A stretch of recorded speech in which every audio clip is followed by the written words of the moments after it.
good yet? I think I'm good. I think I'm good. I think I'm good.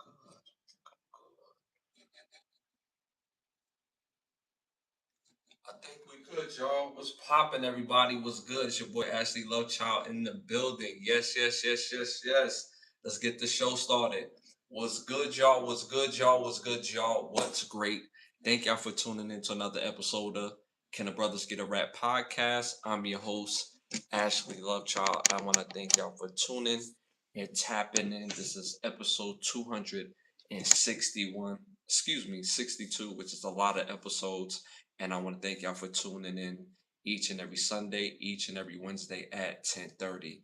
Major love to the chat here early and showing major love. Again, y'all, don't forget that like, subscribe, share button, that all notification bell. It does help with the growth of the show. I do drop videos daily, so continue to follow and join. We got memberships. Take advantage of those memberships.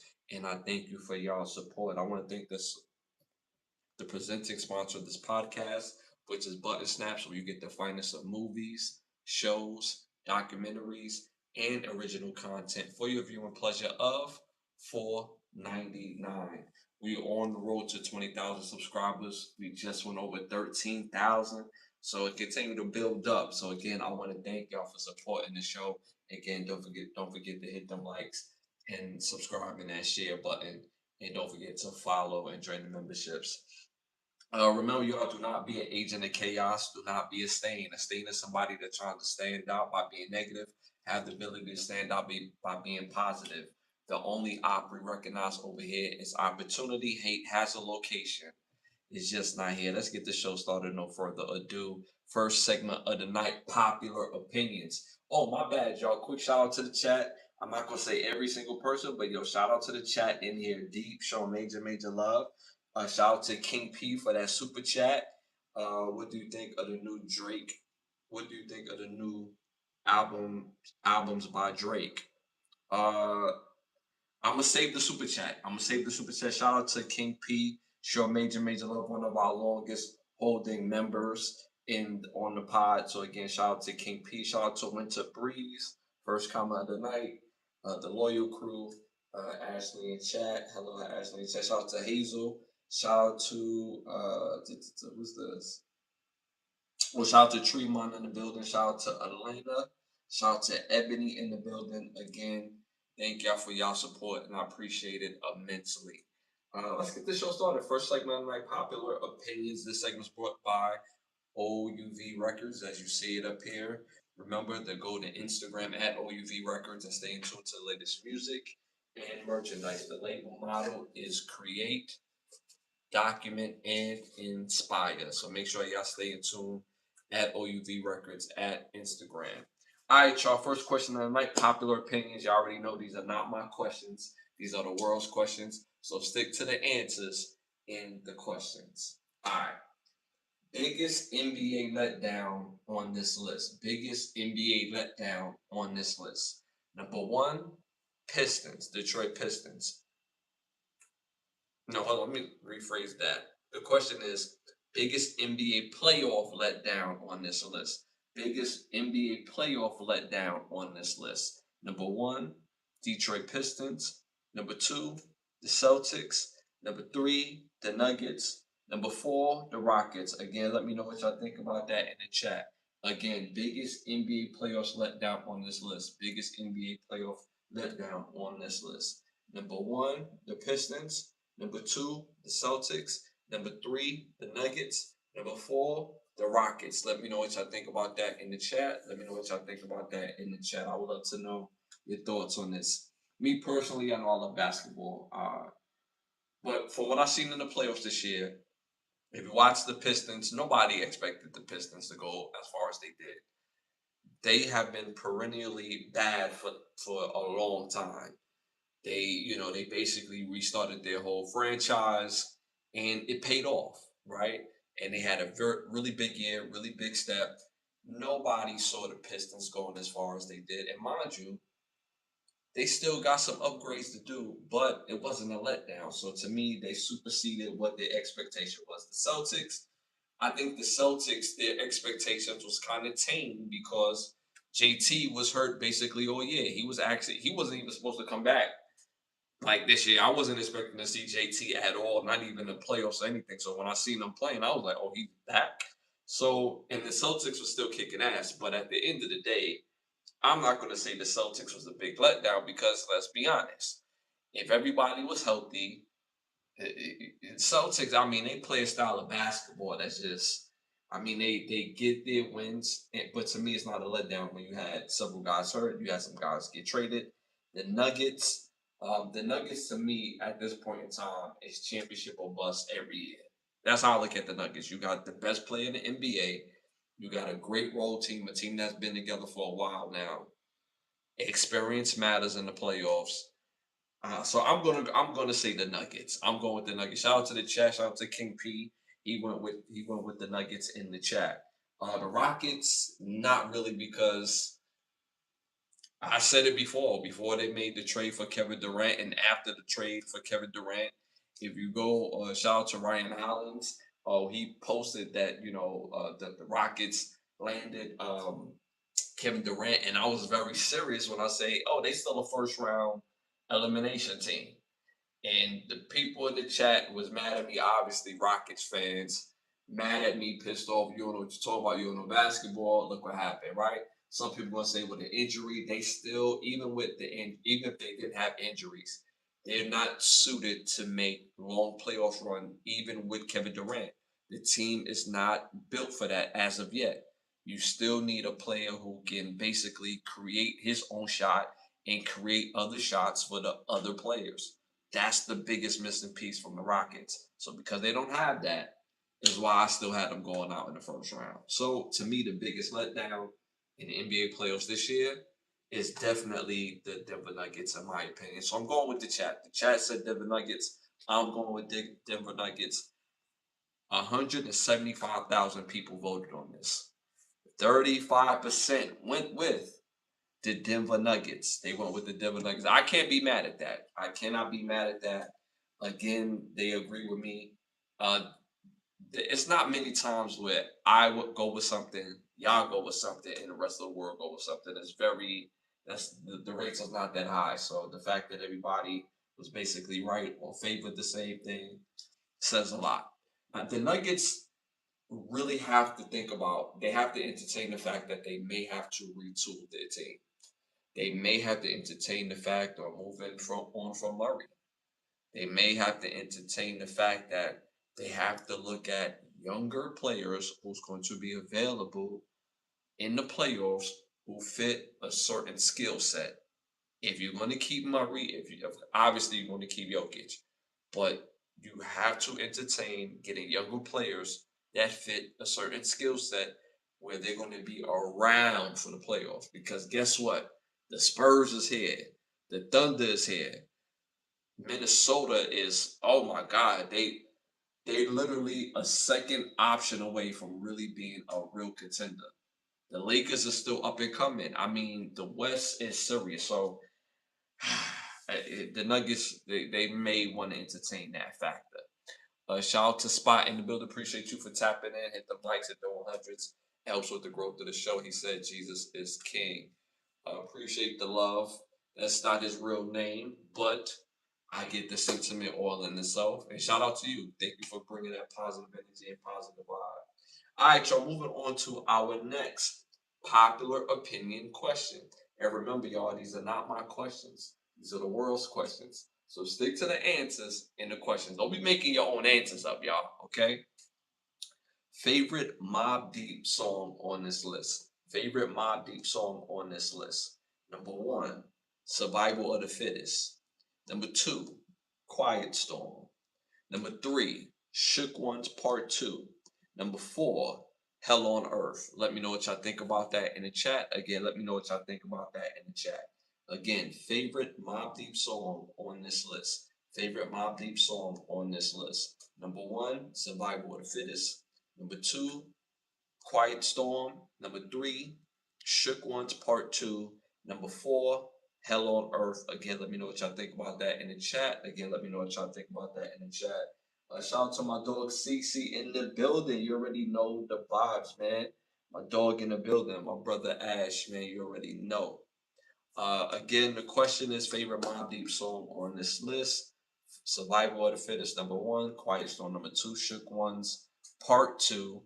And number four, Hell on Earth. Again, let me know what y'all think about that in the chat. So far I'm seeing Quiet Storm. Quiet Storm is fire. Shout out to Ebony. Quiet Storm is fire. Quiet Storm for me.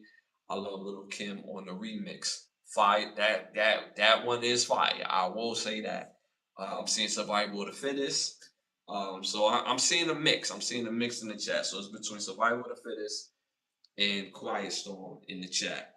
For me, I'm gonna have to go with the OG Survival of the Fittest. I'm seeing two in the chat too. I'm seeing Quiet Storm as well. But I have to go with Survival of the Fittest. I mean, when that song came out, I was a little kid. I had to be about like 8, 9 years old. And it was just a fire song. And even though it's all this gun talk, all this, what I mean, all this gangsterism going on, the energy of the song just still felt good, even though it was super hood, super authentic. Man, I love that song. Like, I they have a hell of discography, in my opinion. So I think it's very difficult to say which one is better. But your favorite, I I'm not mad at any of y'all answers. So in the chat, I see Survival of the Fittest. I seen Quiet Storm in the chat. I seen Shook Ones Part 2 in the chat. Nobody said Hell on Earth, but that's still a fire song. Again, I went with Survival of the Fittest. Mind y'all, over 12,000 people voted on this, y'all. 46%. That's kind of high. 46% went with Shook Ones Part 2. I'm not surprised at that. I just feel like that's probably their most known song. So probably most of the people that voted went with that instead of going with like their most known opposed to what's your favorite. But if you say Shook One's Part 2 is your favorite, I'm not mad at that either. That's still a fire song. It's a great song. It's one of the best songs we've ever had in hip hop history. And you could say they got probably three of the top 100 or top 50 songs ever in hip hop history. Maybe I'll say top 100. Yeah, like, cause I'm not putting any of these songs no further than 100. When you think of Quiet Storm, Shook Ones, or Survival of the Fittest, that is saying a lot in hip hop history. So shout out to Mobb Deep for real. Rest in peace. No, shout out to Havoc and rest in peace to Prodigy. Word. He said too. Yeah, man. Quiet Storm is fire, yo. Quiet Storm. That video. Yeah, their music used to hit different. Shout out to Mobb Deep again, man. All right, y'all. Moving on to our next segment. And again, it's your first time tuning in, tapping in. I'm Ashley Lovechild. Can the Brothers Get a Rap podcast, episode 262. We're on every Wednesday, every Sunday at 10:30. Don't forget to hit them likes, hit the 100, y'all. Hit them likes, hit the 100s in the chat. It helps with the growth of the show. All right, moving on to today's episode of Barbershop Talk. So what we was talking about in the barbershop just today, we talked about Mobb Deep and how great their music was in the popular opinion question. Is hip hop dead? Is hip hop dead? Again, I would love to know what y'all think about this in the chat. That was the main question. It turned into a whole argument in the barbershop, and I thought it was quite interesting because, y'all know I'm an artist myself, and for me, this is easily no, hip hop is not dead. It's not. Now, is the old way how hip hop was given to us dead? Yes, meaning we had basically as consumers, we depended on gatekeepers, right? We depended on the 106 and Parks to show the latest and hottest videos. We depended on the radio because we actually was more in tune to the radio, not so much on the internet. We depend on stores and record labels to promote their artists in a way where we thought that they had to get a listen. We're not in that space anymore. We in the internet space. The latest music is right on your phone. You don't have to watch TV for it. You don't have to pick up a newspaper for it. You don't have to pick up a magazine. Unsigned, unhyped. Excuse me, unsigned hype. You don't have to. You don't have to depend on none of these gatekeepers anymore. You really get the music directly from the artist to the consumer. The problem is that there's no vetting system. There's no big space where you can go to and be like, yo, this artist is popping. Everybody needs to go listen to it. You have to find your artist online, or you go to the local shows. That's how you find popping artists. So is hip hop dead? No, because you got a lot of artists out here that still give you fire ass music, including myself. But I digress. There's still artists out here, and you have to go find them. And when you see somebody that's an artist, say somebody that you know locally, it could be a friend of a friend. Check out their music. It just might be fire. There's a whole lot of dudes from my area in Brooklyn alone, Flatbush, Crown Heights. Shout out to my Coley Island people. Shout out to my Bed-Stuy Brownsville people, my East New York people. You got a lot of fire artists just in that vicinity alone. So there's a lot of fire artists everywhere. So is hip hop dead?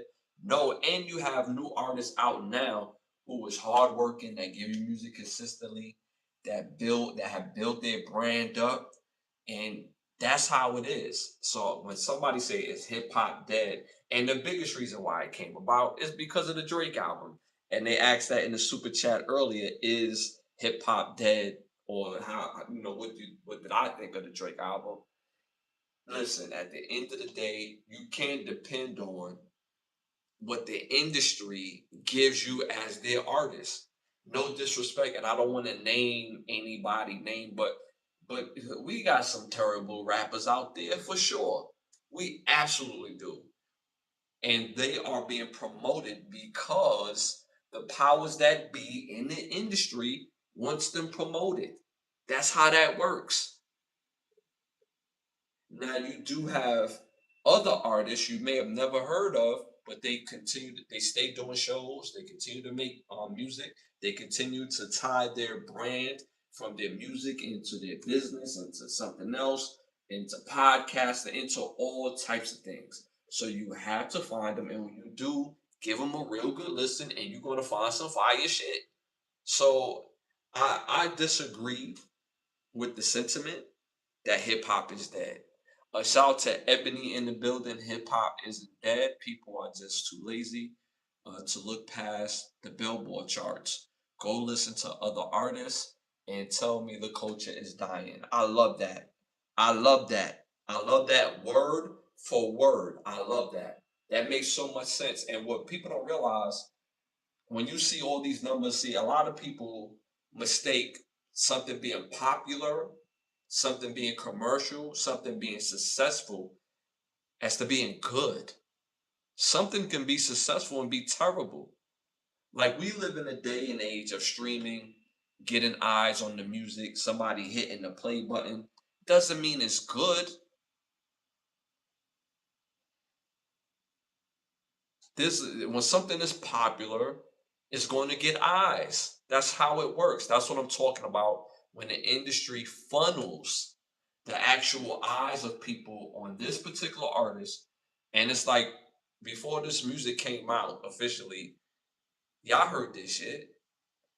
Y'all heard that music. Y'all know it wasn't good. And y'all still putting it out saying, like, yeah, hey, listen to it. Yeah, we listen to it and it's not good. So at the end of the day, they know.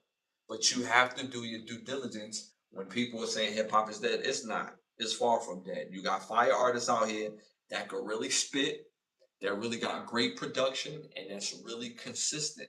You just have to show them love. You have to show them love. You have to talk them up. Instead of talking about the artists that the industry like to talk about, when you having hip hop conversations, hey man, have you heard of this guy before? Have you heard of that guy before? And if you haven't, you need to go tap in because That's where the energy is at. That's where the music is at. So me personally, hip hop is not dead in my estimation. Shout out to Ebony again. People confuse mainstream radio formula with the actual genre. Damn, you spitting bars tonight.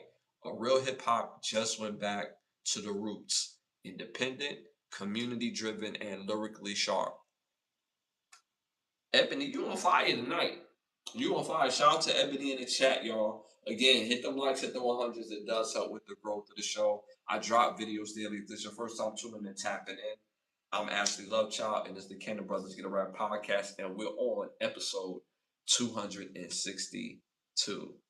But again, I would love to know what you got again, what you guys think in the chat. Shout out to my dog Ryan. My dog Ryan in the building. Black Judge smoking good weed. Shout out to Ryan in the building. Appreciate you for tuning and tapping in. But yeah, again, that was the biggest argument in the barbershop today. And some people feel like hip hop is dead, mainly because they done heard every flow, they done heard every style, and it just feel like it's not giving them energy in life. I disagree. You gotta find what you're looking for because we got enough hip hop music today where you can literally find what's your vibe, what's your bag. You got scamming rapping, you got drill rapping, you got gangster rapping, you have conspiracy rapping, you have backpack rapping, you have smoked out rapping, you have swagger rap, you got all different types of styles, all different types of ones, and there's some great ones, great artists in each style. So I disagree. I think hip hop is still alive and thriving. It's just different. We just don't depend on people who are the gatekeepers. These gatekeepers are no longer in place. So that's where I'm at when it comes to hip hop. And if you never heard of me or my music, just type in Ashley Lovechild, man. You know what I'm saying? I stand by my music. I guarantee it. If you don't know my name or don't know my face, I stand behind the brand. I'm a big movie buff, y'all. If this is your first time tapping it. All right, y'all, moving on to our next segment, our must-see segment. I'm going to give out 3 Eddie Murphy Awards to 3 fire must-see movies. My first Eddie Murphy Award goes to a movie that came out in 1998, directed by Michael Bay. This movie stars Bruce Willis, Liv Tyler, Ben Affleck, Steve Buscemi, Billy Bob Thornton, Owen Wilson, Michael Clark Duncan. This movie is called Armageddon. Fire must see movie. Again, I won't ruin it for you, but this movie is about the Earth is under attack, and you have to see the rest of the movie. I won't spoil it for you, but it is a must see fire movie if you've never seen it before. Second Eddie Murphy Award goes to the movie that came out in 2006. This movie is directed by Adam McKay.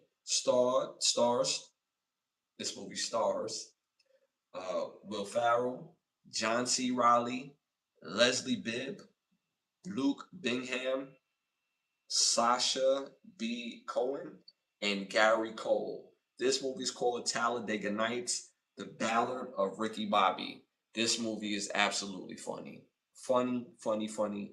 This is about a young man that has the dream of driving them things. Again, I won't ruin it for y'all. Make sure y'all tap in to see the rest of the movie. Third and final Eddie Murphy Award goes to the movie that came out in 1999, directed by Normal Jewson. This movie stars Denzel Washington, Rod Steiger, Lev Lee, Levi Skrobler, Dan Hyada, and Vince R. Shannon. This movie is called The Hurricane. Fire must-see movie, biopic about the boxer Hurricane, Reuben Hurricane Carter, and you have to see the rest of the movie. Again, I won't spoil it for you. So again, my 3 Eddie Murphy Award goes to number 1, Armageddon, number 2, Talladega Nights, The Ballad of Ricky Bobby, and number 3, The Hurricane is a must-see movie. All of these is must-see movies, so make sure y'all tap into all of them. Shout out to Ebony. Great movies. Love Armageddon. Armageddon is a fire movie. That's a good time. That's a good time. I could watch Armageddon after I get off live till 3, 4 o'clock in the morning and just be cool and be entertained. Like it's such a good movie. And it still holds up too. Still holds up. All right, y'all. Moving on to our next segment. I'm gonna give out 3 Michael Jackson awards to 3 fire songs to our profile artists tonight. So whether they're new or old, whether they're hip hop and R&B, I'm gonna give y'all some of that fire music, that good thing. So my profile artist tonight is old school, legendary Regina Bell, fire artist, has been doing her thing for years, and I'm gonna give y'all 3 Michael Jackson awards to 3 fire songs by her. Number one, "This Is Love." Number two, "A Whole New Me" featuring Peebo Bryson. Y'all may know that song from the Aladdin track. Yeah, that's her. That's her. Her vocals top tier. You know what I'm saying? And number three, "Baby Come to Me." Fire legendary songs. So make sure y'all tap into it again. 3 Michael Jackson award goes to her song "This Is Love," a whole new world, and number three, "Baby Come to Me." Fire must have songs on your playlist. And those are my 3 Michael Jackson awards for tonight's episode.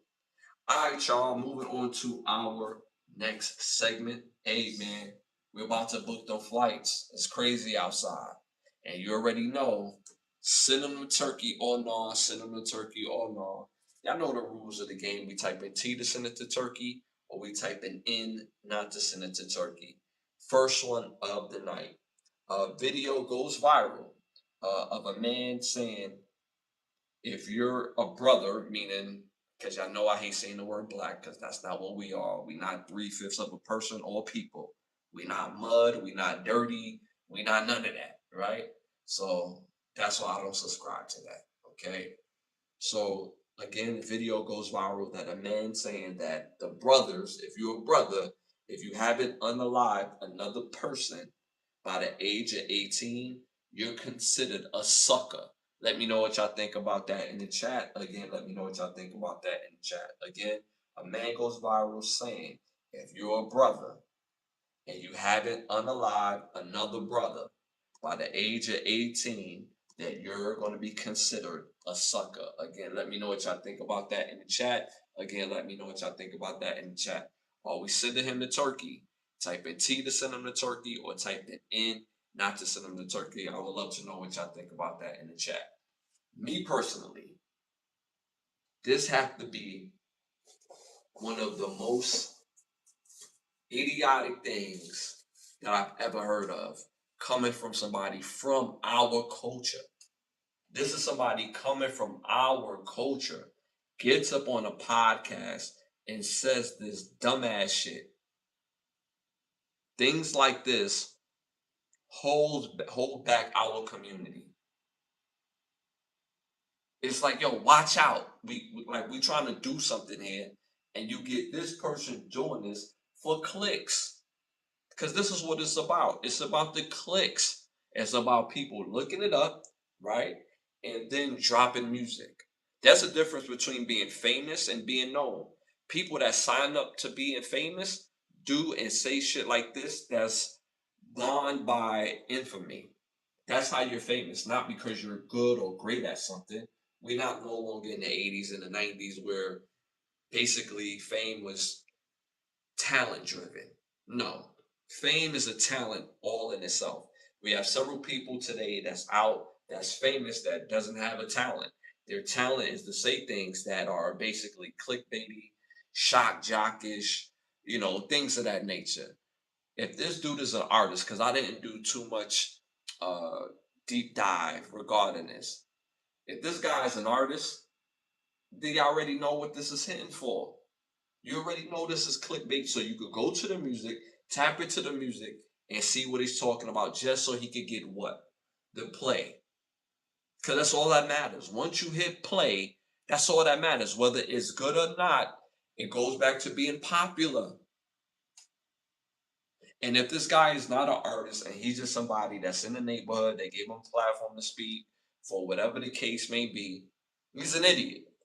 Should not have a place to be speaking if he is saying that if you're a young man and you're a brother and you haven't unalived another brother by the age of 18, that you're a sucker, dude. Like this is where we're at with certain individuals because that don't speak for our entire culture at all. That's a very, that's not even a piece of who we are and a part of our culture. Mind you, we have people out here as men that is fighting the fight every single day. We fight that fight every single day to be great, to make sure that our family is good, to make sure that we're good, our mental health, dealing with all types of different bullshit. And you have somebody that's doing things and trying to get somewhere, but it's ill begotten. Because when you do things for the clickbait, for the shock value of it, it's ill begotten, no matter what comes from it. You ever see somebody do well and they get some money, and then all of a sudden, all these bad things start to happen. So it's like they got the money, but they end up losing it, and you're like, damn, like they not going to tell you that they lost it, but they end up losing all that money that they was bragging about, and the reason why they lost it because of ill begotten. They got it on a bad seed. So when somebody says things like this from our community and our culture, we gotta call this shit out. Just like how I'll call anybody else out. But coming from our own people, I don't want to hear any young kid who is younger than 18. If you're anywhere from 8 to 15, if you're 8 and up, pretty much like that, if you're young enough to understand what he's saying, that's not what that's about. That doesn't make you a sucker at all. It's so funny that showing peace and showing some type of respect and energy within our culture is such like a sucker move. It's hard enough being a man, standing on principle, being on principle, and being a protector, being a provider. You know how the best way to ever crash out. I hate that word because crashing out is not like a rational thing. We void ourselves of real judgment. But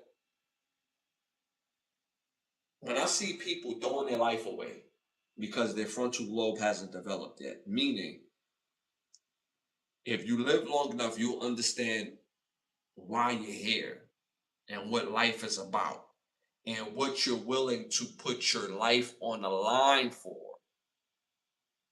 To say in your brain, I need to go do this because I won't be considered a man. Nah, that's not the move. That's not the move. So any young kid that hears this or any young man that hears this, what that fool was saying, that's not real life. Because he's contributing to jail population, jail culture. That's what you see on Twitter all the time. Jail culture. You see on Twitter, yeah, you can't come in my neighborhood after 8 o'clock. Yo, you come in my neighborhood, you gotta check in. That's jail culture bullshit. Because you don't do that to everybody in the neighborhood. And secondly, you do that to people you think you could pull that on. And now what that do is, okay, I can't come in your neighborhood, you can't come in mine. And then it takes it a step further each time, which create what? Jail culture, because somebody's gonna act on that shit. When it comes to us, we have no problem standing on business when it comes to us. But when it comes to other people, it's not the same energy. We still contributing to what? Jail culture. So the fact that he said this, I'm sending his stupid ass to Turkey. I wish I knew this guy's name. Like, how can you say something like that? And mind you, the platform he said it on is a platform that people go on and watch. They want to see the interviews, and it's entertaining. It's entertainment, right? But at the end of the day, that's not what any of these kids should be holding their time and energy on. For a little kid or a kid coming up in this society to think that, yo, I have to unalive another brother before the age of 18 or I'm going to be considered soft for a sucker. I grew up in the 90s and the 2000s, and it was very dangerous at that time. Very dangerous. To come away from that time is a miracle. And mind you, I grew up boxing. I grew up playing sports, but I had the respect in my neighborhood. Not because I'm the tough guy, I'm tough, super thugged out. No, that's not my energy at all. I don't even move like that, but you will respect me. I'm a man first. You can ask anybody that's ever known me anywhere, any capacity. I'm about my respect. I've been all over this world by myself. I go dolo to places because I expect and exude a level of respect. I give a level of respect, but you're not gonna play with me neither. And that doesn't take a killer's mentality, a thug mentality. That's a man's mentality. So to give this type of energy to kids or people that their frontal lobe hasn't developed yet, because any man that's been through life that deals with the everyday riddles of life, that shit ain't easy. That's not something you put on your brain when life is hard enough as is. So the fact that he said this, I'm sending his dumb ass all the way to Turkey. For sure. Shout out to my dog Tom in the building. Appreciate you for tapping in. Ashley, respect my brother. Into the chat family. Uh, I'm glad you're sending people to Turkey, but the real person that needs to go to Turkey is Dr. Fake. Dr. Fake. Cayenne Pepper sent her straight to Turkey. We talked about her last episode too. And I actually did a video for some of y'all that may have seen it yet, but I did a video on Dr. Cheyenne, excuse me, on Cheyenne Bryant. You know what I'm saying? Correction. On Cheyenne Bryant. She moving out here. She's moving crazy out here for sure. For sure. Shout out to Murder in the building. Appreciate you for tapping in. All the Afro beats artists are popular without real talent. They just harmonize it. But going back to that hip hop conversation real quick, it still doesn't matter. The reason why it doesn't matter because they're not all the artists. That's what I'm saying. We have enough artists where you have enough artists out there to find your bag.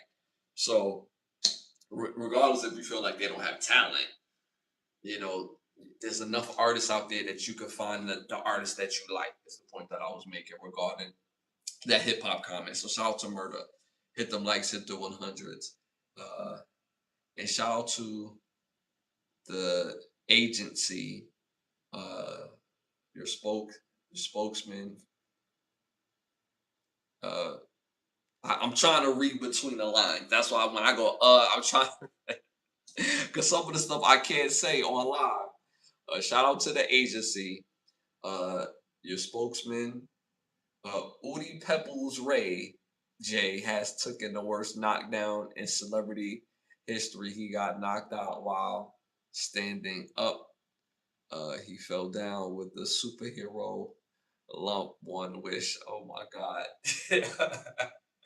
I posted that video too. I posted that up on my stories of the Ray J knockdown, and the caption was, "What is Ray J's one wish?" Uh, it was a bad idea. Somebody got to get Ray J's coin. I'm actually going to talk about that coming up too. So we're going to get deeper in that particular thing right there. I seen the video, bro. I forgot to leave a comment. Yeah, you always leave that comment. I always appreciate the love, Tom. You know what I'm saying? Gotta leave that comment on top of that.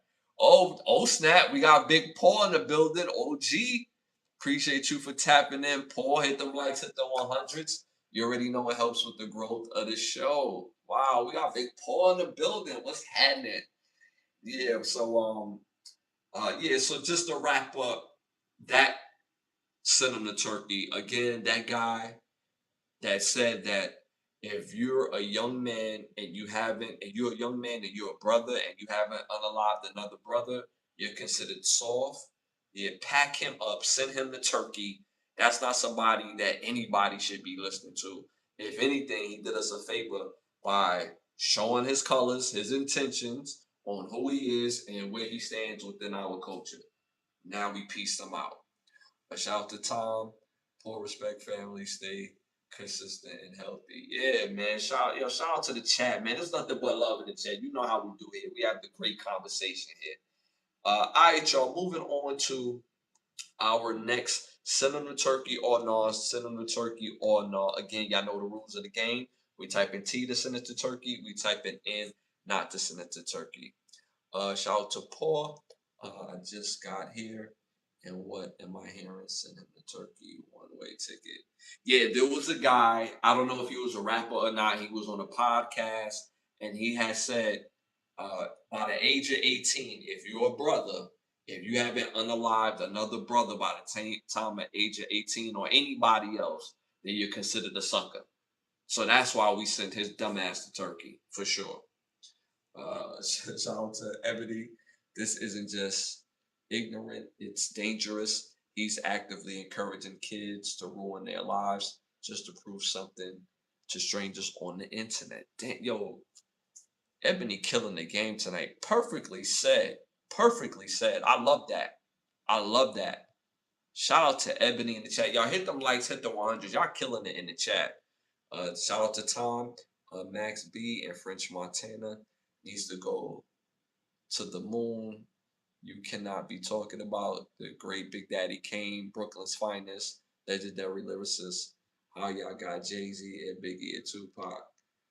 Shout out to Paul. She says sad. Yeah, it's super duper sad, Paul. Super duper sad. This guy's an idiot. Shout out to Tom. Regarding Max B, well, Max B and French Montana, uh, they, they, sometimes you get caught up in your own hype. That's what that is, in my opinion. You get caught up in your own hype. You're enjoying the moment. You're enjoying the fact that you're out of jail, and you said some stupid shit. And that's the thing about talking every day, being on camera, and speaking all the time. Eventually, you're gonna put your foot in your mouth because anybody that knows hip hop, and I'm pretty sure Max B knows hip hop, knows that Big Daddy Kane, he doesn't have to be relevant ever. So when he made it seem like, well, where Kane at? I haven't seen Kane, like, he's a legend. Legends don't have to drop music every day. Legends is not a part of the grind. When something happens with Big Daddy Kane, the world knows. Big Daddy Kane still been on tour, still touring, still touring. He's a legend. Legends don't have to be necessarily quote unquote relevant. It's a ridiculous statement. So I definitely agree with you on that. Yeah, we got to send them to Turkey regarding that. Shout out to Chunk. Appreciate you for tapping in. Uh, are you going to start dealing with your okay? Don't know what that means, but shout out to you. If you're trolling, that's not the pod for that. If you're botting, that's not the pod for that. If you're here to support, we love to have you, but we don't play them games over here. I will send you a ticket. We got the summertime coming up, and we got the special block party. So I got no problem hitting you off and playing your song as we hook you up. So if you're going to show love, show love. If you're going to be weird, that's not the place for that. All right, y'all. Moving on to our next cinnamon turkey or nah. Cinnamon turkey or nah. Hold on, before we get this, shout out to Tom Ashley, YouTube music, bro. I'm not your man. I do podcast. No, excuse me, Ashley YouTube music, bro. I'm your man. I do a podcast. I bring somebody on the podcast and they say, Ashley, who? My brother Ash is trash. I'm kicking that ninja off my podcast, bro. I can't let you diss my bro.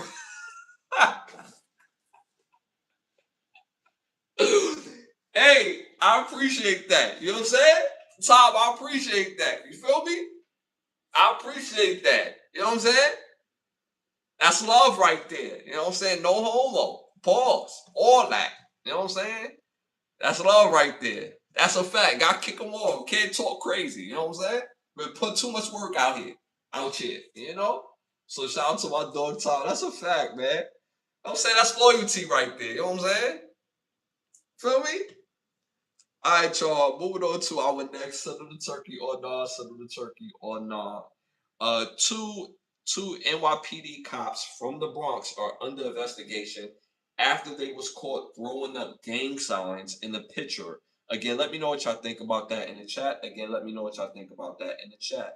Again, 2 NYPD cops from the Bronx are under investigation after they was caught throwing up gang signs in a picture. Again, let me know what y'all think about that in the chat. Again, let me know what y'all think about that in the chat. Are we sending this to Turkey? Type it in and send it to Turkey. Type in type in T to send it to Turkey. Type in N not to send it to Turkey. Shout out to fam. We got my dog fam in the building. Appreciate you for tapping in. Ash, did you see your boy Ray J super high fire fight last night because Ray J got knocked out? I seen the knockout. I seen a part of the first round. And we're gonna get into that. We're gonna get that.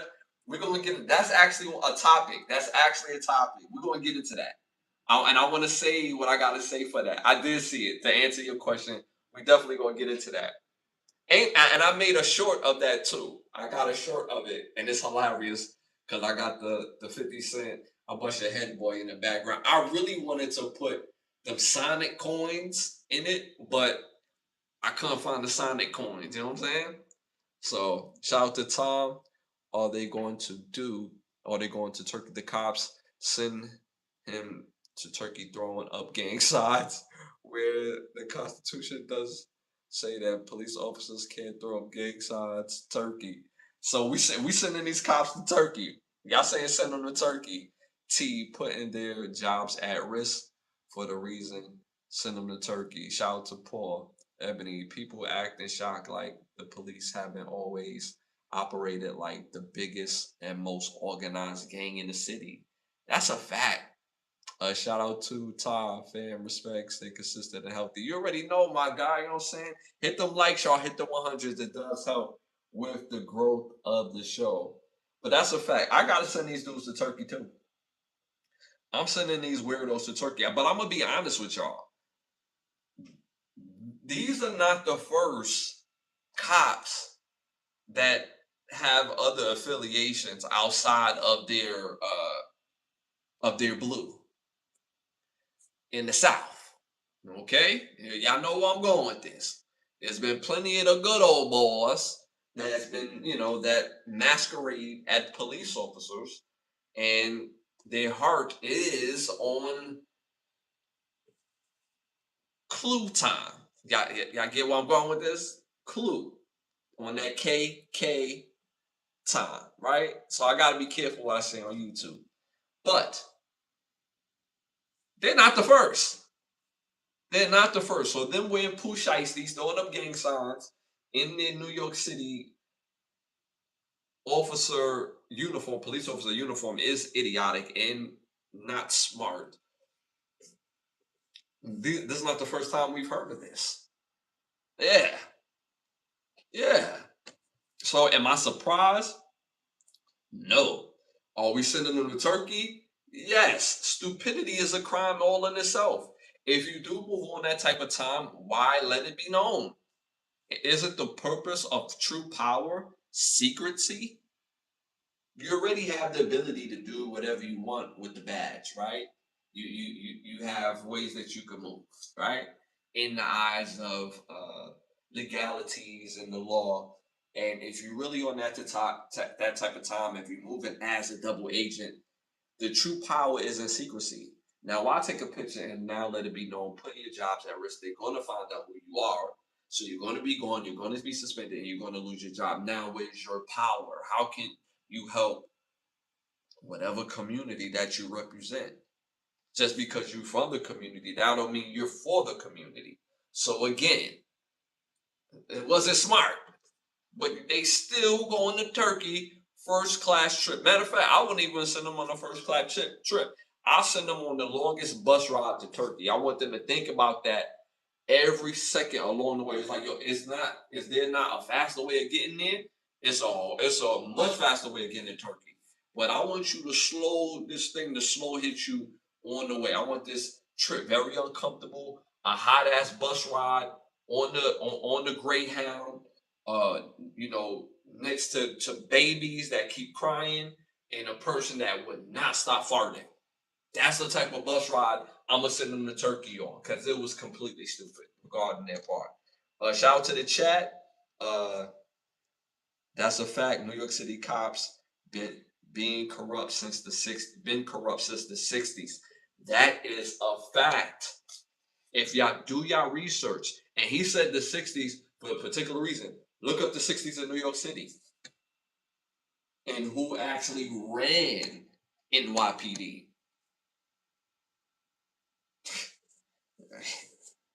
Cash rules everything around me. Cream get the money. Dollar, dollar.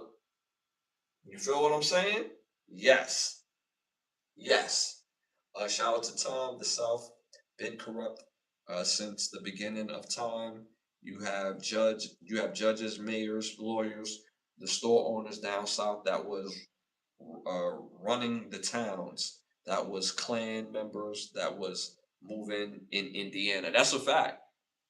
That's a fact. If you realize traditionally, you don't see certain brothers or majority of us in certain states and towns because we already know the gig is. We already know the gig.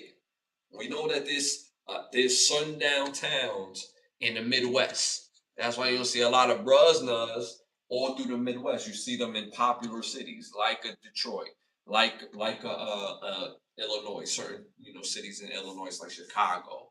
In Detroit you have, excuse me, in Michigan you have cities like Detroit, Saginaw. You got places like that got the brothers, but all through the Midwest, yeah, we pick and choose where we're gonna be at for sure. That's a fact. Uh, Actually, those cops been using those badges while they're off duty. That's a fact. I had a friend. Y'all can look it up. Rest in peace to my dog Omar. Rest in peace. That was one of my dudes right there. We played college football together, and when we both moved on from school, he became a NYPD. He became a NYPD officer. I have plenty of friends that are cops in New York City, plenty of family members that are cops, ex-cops, detectives in New York City. Right? Him in particular, it was so sad because he was only Omar had to be about 26 at the time. He lost his life to another NYPD cop. Now, there was somebody that was doing something in the street, and my friend who was off duty chased the guy down. And as he went to chase the guy down, the other cop didn't know him and they unalived him. Mind you, he was trying to stop somebody else from doing something criminal, and he ends up losing his life. So that one hit home for me. That one hit home for me. Internal Affairs is investigating them right now, which just means that I'll just get a few weeks of paid desk duty vacation. That's what it be because they don't really put belt to ass. But we've been seeing them stepping it up though. Uh, you all look at Cash Money from New Orleans. I knew Cash Money from Roosevelt Projects in Brooklyn. I'm not a Stephen A. Snitch. I played the fifth about Myrtle Avenue. Yeah, for those who know about that area in Brooklyn. For those who know.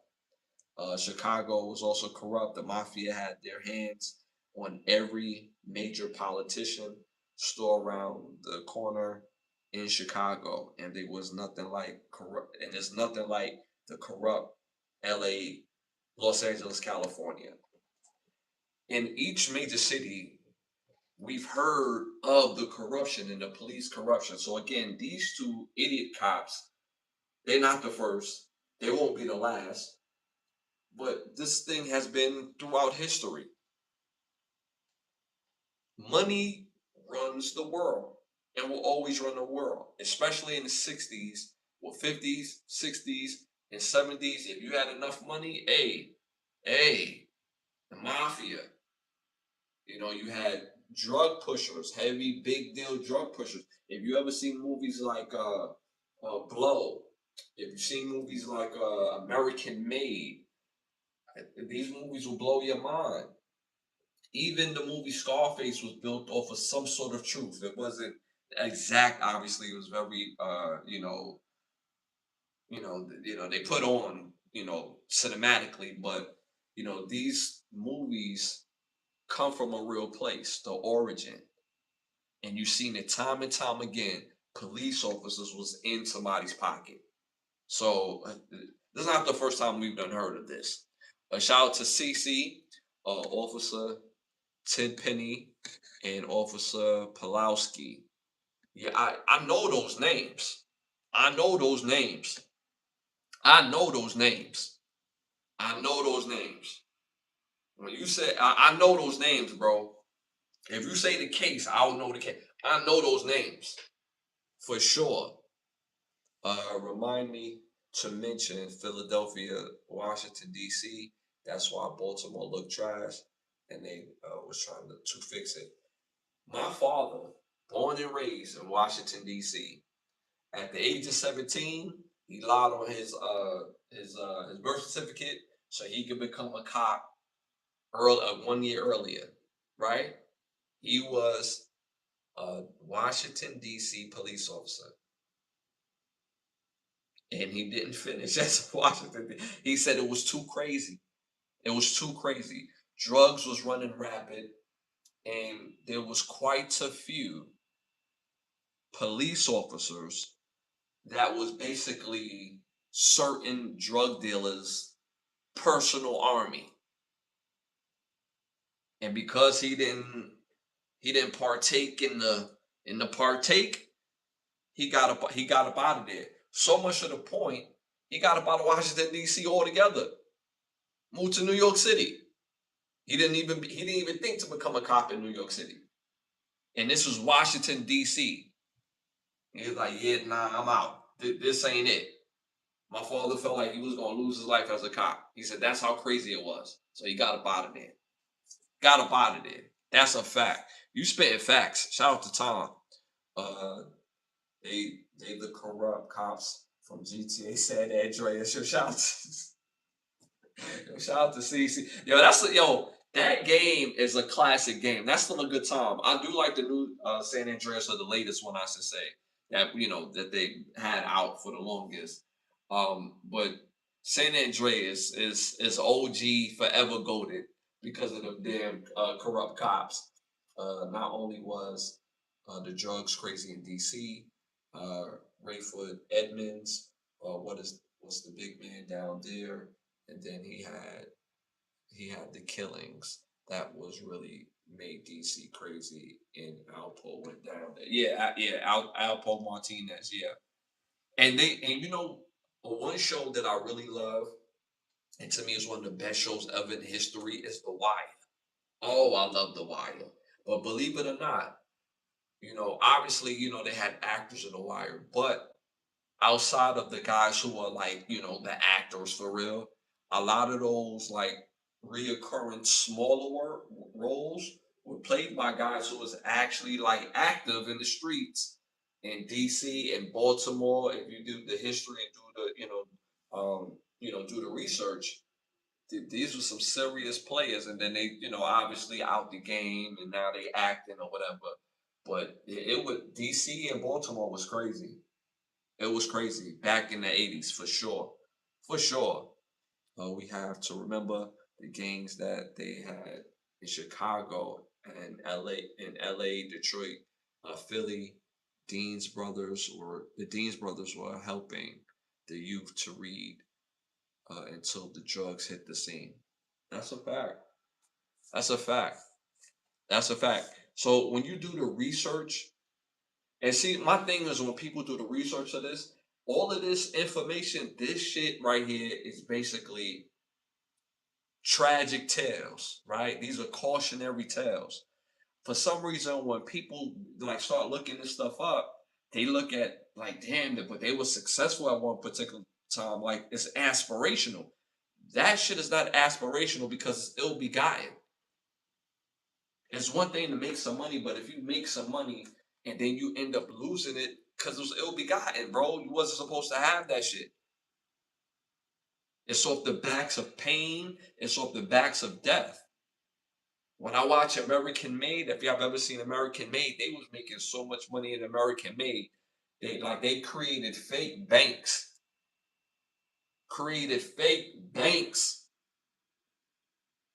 and it was all gone in one fatal swoop. Like, so it's real out here. When stuff is ill begotten, yo, you're gonna lose that bread because you wasn't supposed to have it in the first place. It's in the eyes of the pain. That's why I love the ending of Snowfall. And the ending of Snowfall felt so real when Franklin had, well, he had like what, 71 million, something crazy like that in the 80s. And Teddy took it all. And then in order for him to get it back, they had to make the phone call, and then Mama unalived him, and he just spiraled, right? His chick took the bread and took his son and just left the country. Like, oh, he just was spiraling. And that's very real because it's what? All ill begotten. Same thing that happened to his aunt. Aunt wanted to be, bigoting Scarface. And look what happened to her husband, herself, because it was all ill begotten. That's a real thing and real energy and real karma. That's very real. And the show The Wire was based in Baltimore, Maryland area. Maryland is beautiful, but Baltimore had all the fiends. Yeah, my family's from the DMV area, West Virginia, obviously, Virginia, DC, Baltimore, Maryland, South Carolina, North Carolina. Right, that's where my family is from. So I know that area very well. And even in Baltimore, Baltimore is really like two cities in one. Like you have some very beautiful areas of Baltimore. Like, damn, Baltimore is nice. And you got some other areas of Baltimore. Like, I need to get out of Baltimore. You know what I mean? Like, it's really a city of two. So, and it's very different. It's very different. So, and I think the Wire highlight that in the series too. All right, y'all. Moving on to our next segment. Y'all already know what time it is. It's time to wrap. This segment is brought to you by Button Snaps, where you get the finest of movies, shows, documentaries, and original content for your viewing pleasure of $4.99. Again, that's Button Snaps. That's the word button, hyphenated sign, and the word snaps.com. Again, that's the word button, hyphenated sign, and the word snaps.com. First hot topic of the night. But just imagine the real hustlers. The kingpin was moving from Delaware to West Virginia. Is not too far from South Carolina, North Carolina. Just imagine those hustlers moving stuff. That's a fact. Honorable mention. Does a show on Netflix called Nemesis. Yeah, I seen that. I ain't gonna hold you, maybe because I just watched the one episode. Yeah, I don't see it. I don't see it. I don't see it. The storyline is cool, but the acting, oh man, it is. It's either the acting or the way or the way they're shooting it. The way they're shooting it, where they just get the actors' emotions all wrong. The cop, he's a hard watch, bro. His acting wise, you know what I mean. You get the point I'm making. Maybe it's just the first episode, but the acting is like pu. The dude that plays the criminal, he's solid. He was in Insecure. He was in the movie The First Purge. He's a solid actor. It's solid. You got Gabriel Dennis on there. Love her as an actress. She plays the cop's wife. So I know some of these characters. You see what I'm saying? I know some of these characters. But the acting, though, bro. You know what I mean? And maybe it's just the cop. And then his son acting is like, ugh. You gotta get you in a few more classes. Ah. You know what I'm saying? But Nemesis is, I believe, is written by Courtney Kemp, who wrote Power as well. I didn't see it neither, but the girl keep telling me oh, this show is really nice. I think it's probably because the same dude that look good or something. You know how women are. Yeah, well, when a woman feel like a dude is cute, she gonna watch the show. She gonna watch the show. She don't care what he's saying. She gonna watch the show. But the acting, I only saw one episode, but it made it hard for me to see the second episode. That's how I was like, the acting. You know what I mean? Like it's different from the power you had. Like you had monsters as actors in Power. You know what I'm saying? This group. I want to like it. I want to like it. Actually, you know what that means, that the show can go to. I don't want to say, cause I'm trying to show the show some love. You know what I'm saying? Maybe it's just the first episode. You know what I'm saying? You got the brothers in them, so you want support. But it's like, it's a tough one. It was a tough one. It was a tough watch. It was a tough watch for your boy. You know what I'm saying? And they got adequate production. See, when stuff got adequate production, y'all got good lights, y'all got a good script.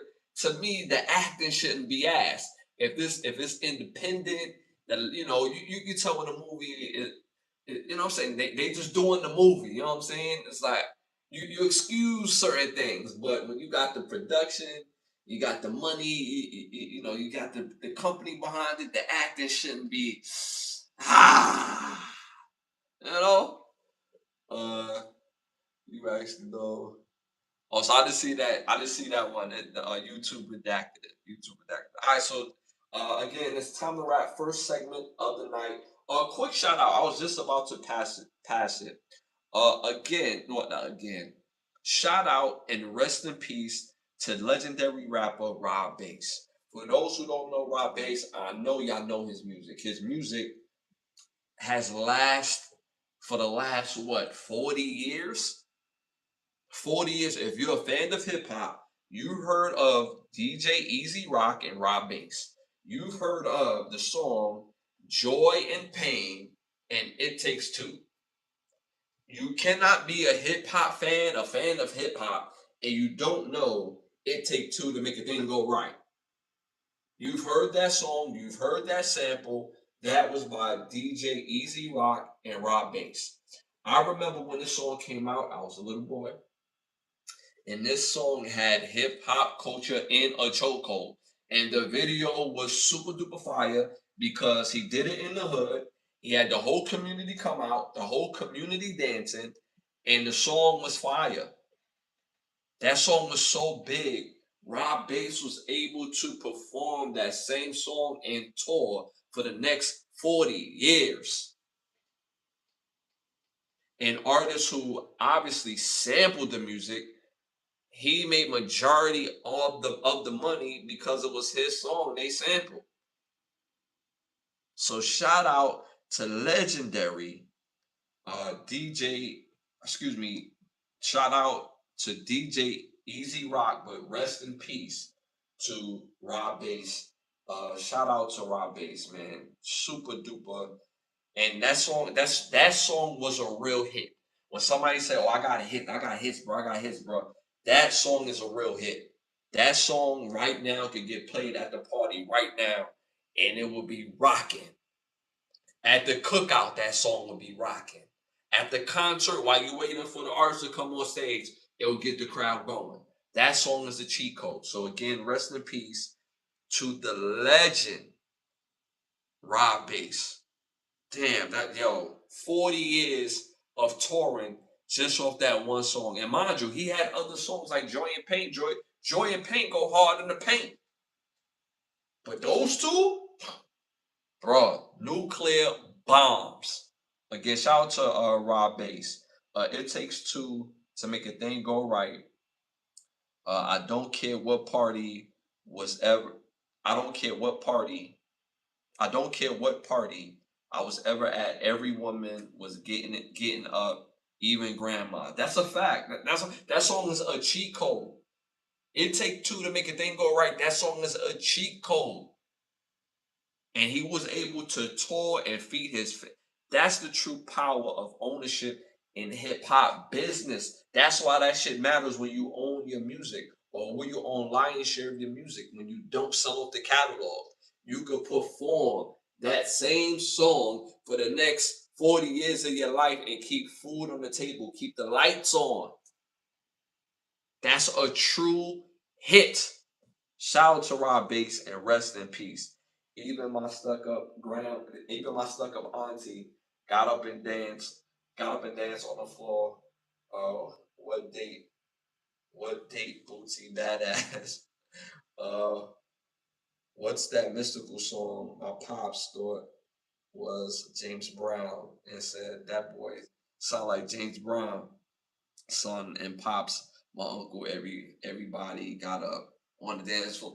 A lot of these songs is from James Brown. Like a lot of these, like people don't even realize because when you're young and you're your age and you listen to the latest song, you thinking like they the originators of it, right?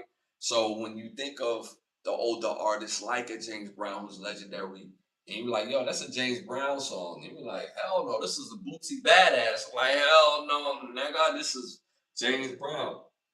Hip hop basically comes from a James Brown DNA. So that was spot on. Shout out to my dog Tom. Ashley, when you got Big Mama and Grandma jam into your music, Michael Jackson, bro. Yeah, I mean, real hits, real hits, real hits. It doesn't matter the style, the flow. When something is a real hit, everybody fucking with it. And it doesn't even matter what people are saying. Did y'all know that? It doesn't matter what people are saying. If y'all ever heard Candy Station and the song I forget the name of the song, but y'all know it's being played at every single wedding. If you listen to the words, it's a breakup song, but you listen to the beat, because of the beat, the style, everybody like, yeah, that's my joint, but that's a breakup song. But you hear that at every wedding because it's a hit. Nobody give a fuck about none of that. It's a hit. No matter what color you are, where you're from, race, culture, uh, if you're hitting everybody's going to love your music. Don't have a color barrier. Music is music. That's why I say music is a subgenre. That's how I understand how people are so caught up in racism. But I understand that racism is a tool, and it's a tool that's perpetuated by Big Brother, and they use racism as a tool, right? So since we know that and we understand that, we still got to call that shit out. But the subgenres bring people together. Subgenres are things like music, sports that bring people together. So it's like, how do you walk around with all this racist energy when music brings us, sports brings us together, podcasts that bring us together, all types of different subgenres brings us together. But shout out to Rob Bass. First hot topic of the night: dozens of gunshot fire outside of the White House. I would love to know what y'all think about that in the chat. Again, dozens of gunfire fired outside of the White House just as of today's the 24th, just as of yesterday. Again, let me know what y'all think about that in the chat. Again, let me know what y'all think about that in the chat. Shout out to Tom. I don't believe there's more white people that like Cool in the Gang celebration did us brother folks. Yeah, I mean, like I said, music brings us all together regardless of what the commercial is or what's underground. Great music is always going to be great music. It's always going to be great music, no matter the genre, no matter the style, no matter how fast, no matter how slow. Great music is always great music. I tell people that all the time. That's why when I make a song, I don't make a song be like, yeah, I'm doing this one for the club. I'm doing this for the radio. I don't give a F about none of that. Nah, I'm making this because I want it to be great. So that way, 10 years from now, it has replay value. That's how I really go about my music. I don't care about the radio. I don't care about the club. But if it happens to go for the radio or go for the club, then great. Wonderful. And I think majority of my music is radio ready all the time. You know what I'm saying? But I get the point that I'm making. I don't do it for the radio. Fake news, Donald Trump, love attention, like Ray J. Yo, y'all killing Ray J tonight. And we're gonna get into that Ray J fight in a second too. Like Ray J would do anything for attention. Uh we have we have to, excuse me, would do anything for attention. Have we had a fire in front of the White House in years that that has been living in. Uh I wouldn't say it's fake news because it really happened live, but I get the point that you make it, right? Like, yo, this could have been strategic. This could have been the CIA. This could have been the Secret Service. This could have been something to keep the internet buzzing, right? Like, oh, yo, Donald Trump, you know what I'm saying? He the real live, true gangster, right? He the original gangster, right? And this could easily be a storyline because why?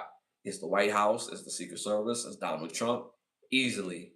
But they show videos of it live. What I found interesting about it when they showed it live, as you have reporters at that same time reporting on a story, they on camera, they hear several shots ringing off in the background. Now I don't know where they're from, but it seems to me these reporters are like hood adjacent because, like, I'm not gonna lie to you, right? When you from the neighborhood and it's not a good thing, you get used to hearing shots. And when you're used to hearing shots, you don't normally duck. Like, let's keep it real. Like, if you're in your home, if you lived in the five boroughs, you in your house, you hear shots on a regular basis. Whether they on the roof, whether it's in distance, you hear shots, but you don't duck. You don't be like, oh snap, what's going on? You like, oh, it's shots ringing off. That's why I say hood adjacent. Cause it was at least 8, 9 shots went off, and she didn't even move. She was like, those shots for real. And then she ducked. But I would have ducked because I have gunfire like peripheral like sound. You know what I'm saying? If the gunshot sound close, I'm ducking immediately. If it sound far, it's like, oh, it's them gunshots. That's not a good thing to be desensitized to, but at the end of the day, that's what it is. So I think she's hood adjacent. She was late to the party to the duck because them bullets sound kind of close. And that always kind of like, I always thought about the cameraman. It's like, yo, why are you not ducking, bro? You the cameraman.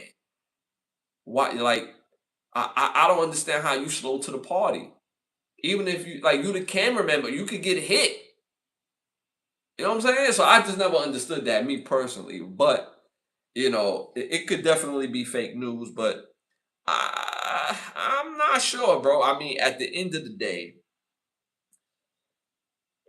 I mean, we have a president in office that's moving like a gangster. I'm just keep it a buck with you. He's been shot at.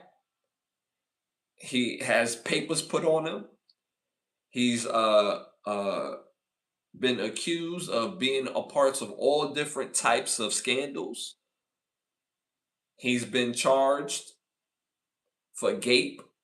Y'all know what I mean by gape. And he just keep on chucking. I mean, like, that's the type of time he on.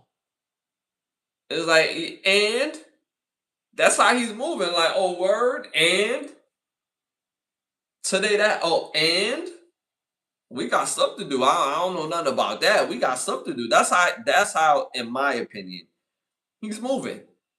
Me personally, I really believe that Donald Trump, he gonna do what he want to do. He gonna do what he want to do. But I just find it quite interesting. If this was real, how easy for a random person to come and just lick shots at the White House. It's the White House, even though people don't, presidents have been rumored not to live there for quite a while. Still the White House, dude. It's still a area and a space that you have to respect, right? Yeah, nah, they not respecting that. So I mean, I'm not surprised, but I mean, hey man, anything is possible. Shout out to Tom, AI generated Ashley. I don't trust nobody. So this president is the only president that had gunshots around the corner from the White House. The only president Clinton, the only president Clinton didn't hear nothing. Obama didn't hear nothing. Kennedy didn't hear. I mean, with Barack, if you sneezed in Barack direction, he was taking you out. You seen what he did to all the foreign, policy, all the foreign, uh, people who was at odds with the U.S. of A. Yeah, Barack was getting them out of there. So yeah, for sure. Every other president that you know to be in the White House had to be the worst landlord of a president. We are living through history right now. Shout out to Ebony, and not in a good way. The tension in this country is at an all-time high. I don't agree with that. I don't agree with that. I think that's what the media wants us to believe. I think if you go on your TikTok, if you go on YouTube, I think the media want us to believe that we're on the brink of a race war. We're on the brink of all these different things. You're on the brink of civil unrest mainly because of people not being able to live like human beings, paying a suitable amount of money for gas, food, rent, bills. That's where the civil unrest comes from. But all this race stuff, there's always a level of ignorance. There's always a level of racism that's always going to be taught from generation to generation. I've said this in my comments because I've been seeing y'all comment. I drop videos daily. I've been seeing y'all comments and I've been responding. And I've said this to one of the people in the comments that was spewing racism. We don't do that here, but more importantly, fear is the mother of all destruction. It's all fear based. It's all fear mongering. If you go to the source with the most fear, then it brings the unrest. In the 80s and 90s, I was born in 84. So in the 90s and the 2000s, we got majority of our news from newspapers and from the television. That's where you put the fear. Come to find out, come to find out that television or television studios, they don't have to uphold the integrity of being truthful. Did you know that? They could run something false and yeah, so what? They could do that. They can have agenda-based television. Fear mongering is a part of that. So yeah, I believe that's more so a tactic to make people go crazy. To do what? Depopularize. You know what's very interesting when the movie we just talked about it, damn. When the movie the guy from Nemesis, oh god, First Purge. When the movie Purge came out, I was like, there's no way in the world we will live in a world like this, where the US will allow one day from basically from 12 at night till 6 in the morning, where all crime is legal. If you get unalive, you get unalive. They'll come scoop your body and boom. Whatever you did, that's what you did for one night. People need to purge. And we're basically living in that because majority of us is controlled by the internet, meaning you believe everything that the big brother is saying and everything that somebody like myself or any other podcast or any other show. It's what's the word I'm looking for? It's conspiracy theorists.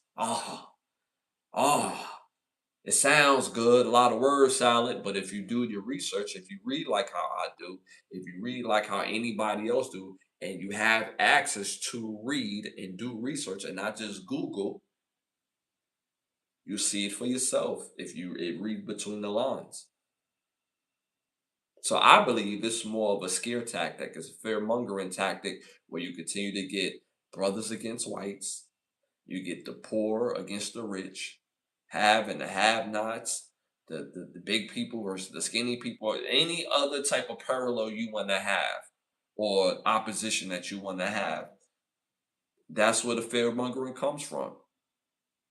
Racist people is not because they really feel superior for real. It's because they scared. They see the power. Fear is a big thing. People give you advice based on fear. People suggest things for you to eat based on fear. Depending on what you eat, you subscribe to their fear. If you ate a cow, if you ate any type of meat or beef, if that animal was scared before you die, you guess what? You are what you eat. If you ever felt a situation where you started getting real panicky, everything is panicky, it's probably because of your diet. The things that you're eating a lot of meat. You are what you eat. You ever see the movie Book of Eli? And they get to the old white couple, and it's like, damn, they eating good out here, but where's the chickens? Where's the cows? They eating good out here. And he said, hey, they haven't been eating no cows or no chicken. Look at their teeth. Look how they shaking. They've been eating human meat. You are what you eat. So I honestly believe that all these things that are divisive, it's an agenda behind it because our country, they looked at, Infinity Wars, they looked at the Purge, and they see the benefits on depopulating. Yeah. Less people are having babies, right? And one of the reasons why less people are having babies because there's less families. There's no incentive to be a family anymore. Women don't see the value in men, and men, we see the value in women, but hey, if the love ain't gonna be the love, then hey, keep that shit over there. So it's still the same bottom line. It's still the same bottom line. Families are not together, you're not having as much kids. Both of my grandparents had what, 6, 7 kids apiece? Both of my grandparents had 6, 7 kids apiece. My mother and father had 2 kids. Well, my mother had 2 kids. My father had what, 4? Me, 1, 1. My oldest brother, he passed away before he even had kids. My couple other siblings, one of my siblings maybe have 3. So I mean, but it's getting less and less, and that's by design. It's by design. It's not by accident where we're depopulating. So that's why I believe that it's all a part of the fear mongering. You got people like Cheyenne Bryant out here with I'm a life coach, right? But again, people look for excuses not to do something. That's a part of the fear. Whether the fear is generated by somebody that's saying it, which their fear is generated because they're not at a certain level, what they eat, on top of that, all that shit is fear based. So that's why I believe regarding that. Shout out to Cece. Barack Obama was tough. He could write a speech about taking. He could write a speech about taking you out, and then you would think it's inspirational speech by the way he talked. That's a fact. That's a fact. I agree with that, CC. I agree with that. It will sound like something inspirational, but the whole time he about to take something out, dog. You know what I'm saying? That's a fact. And I think it's Barack's tone in public speaking. It makes you feel like, oh, okay, the brother's about to do something, right? But yeah, nah, yeah, nah, yeah, nah, yeah, nah. But that's a fact, though. Shout out to CC. Again, y'all hit them likes, hit the 100s. It does help with the growth of the show. If this is your first time tuning in and tapping in, I am Ashley Lovechild. Can the Brothers Get a Rap podcast, episode 262, on every Sunday, every Wednesday at 10:30. Hit them likes, hit the 100s. It helps with the growth of the show. We're on the road to 20,000 subscribers. We're a little over 13. So again, continue to support. Drop videos daily. All right, moving on to our next hot topic in Time to Rap. College football playoffs. College football playoffs is proposing a 24-team playoff system. Again, let me know what y'all think about that in the chat. College football has now proposed a 24-team playoff system. Again, let me know what y'all think about that in the chat. Me personally, I hate this. I hate this. I hope it doesn't go through. This is just a proposal. They're hoping that it would go through, seeing if the teams will be with it. The networks is going to be with it because there's more games. But this in itself, this is not basketball. This is not March Madness. College football operates differently. Every game matters during the season. Every game. And if you add 24 teams, mind you, they have 12 now. 12 now. I think 16 is the perfect mix. When they started the college football playoffs, it was basically 4 teams. Basically, right? Go for 4 teams. Then they wanted to do 8. 8 is like, okay, that's cool, but 16 is what would really get the trick back. And the reason why 16 in itself, because you cannot get it wrong with 16 teams. You take the top 16 teams and you probably give 15 and the 16 seed to really great teams and lower ranking programs to test their programs versus or against the top tier programs in other conferences. That's how you do that. Simple and easy. But they have to be dominant. It has to be a conversation. If a team like Charlotte goes undefeated and they're blowing everybody out in their conference, they deserve the right to be the number 16 seed to playing a really good team in the Big Ten or the SEC or the ACC. The Big 12, if they're dominant, they deserve to be a 4th seed, 6th seed, 7th seed. So having 16 teams, that would make it perfect. 24 that's OD. That's OD. That's like that's like college basketball now. Instead of having 64 teams, they got like what 80 teams now or 72 teams where they have like fake elimination games to get to the 64 seed. That cuz they had 68, then they had I believe it's 72. It's ridiculous now. 64 is fine and it's perfect. But for college football, all you need is 16 teams. That's it. That's it. I don't like the 12 team because it gives 4 teams a bye week. I don't like that. Let those teams play. Let them earn their way to the second round too. Like what are you doing? Let it be 16. It'll be even. One play 16 and two play 15 and so on and so forth. And let that rock like how that rock. And put the best 16 teams. And that's it. 24. So you mean to tell me with a 24 team playoff, that means a 4-loss team could get to go to the playoffs. They haven't earned the right if they lost 4 games. I don't want to see a 4-loss team in the college football playoffs. Nah, no, no, no, no, no. Make it 16 teams and the best 16 teams that you have. Let those last 2 seeds get challenged by lower level conferences that was dominant in their conference. Now, if they were struggling in their conference and they still won out, yeah, sit this year out. Sit this year out. Y'all not ready yet. Y'all not ready yet. But if they was dominant, they earned the right to challenge one of those top teams. For sure. For sure. For sure. All right, y'all, moving on to our next hot topic in Time to Rap. As of today, parents will now be charged of teen takeover participations, following the massive social media driven street brawls, property damage in cities like DC, Tampa, Chicago. Officials are enforcing strict parental accountability measures. So the DC prosecutor leveraging curfew laws and to charge parents with basically contributing to the delinquency of a minor, and it carries up to 6 months in jail. Whoa, this is a game changer.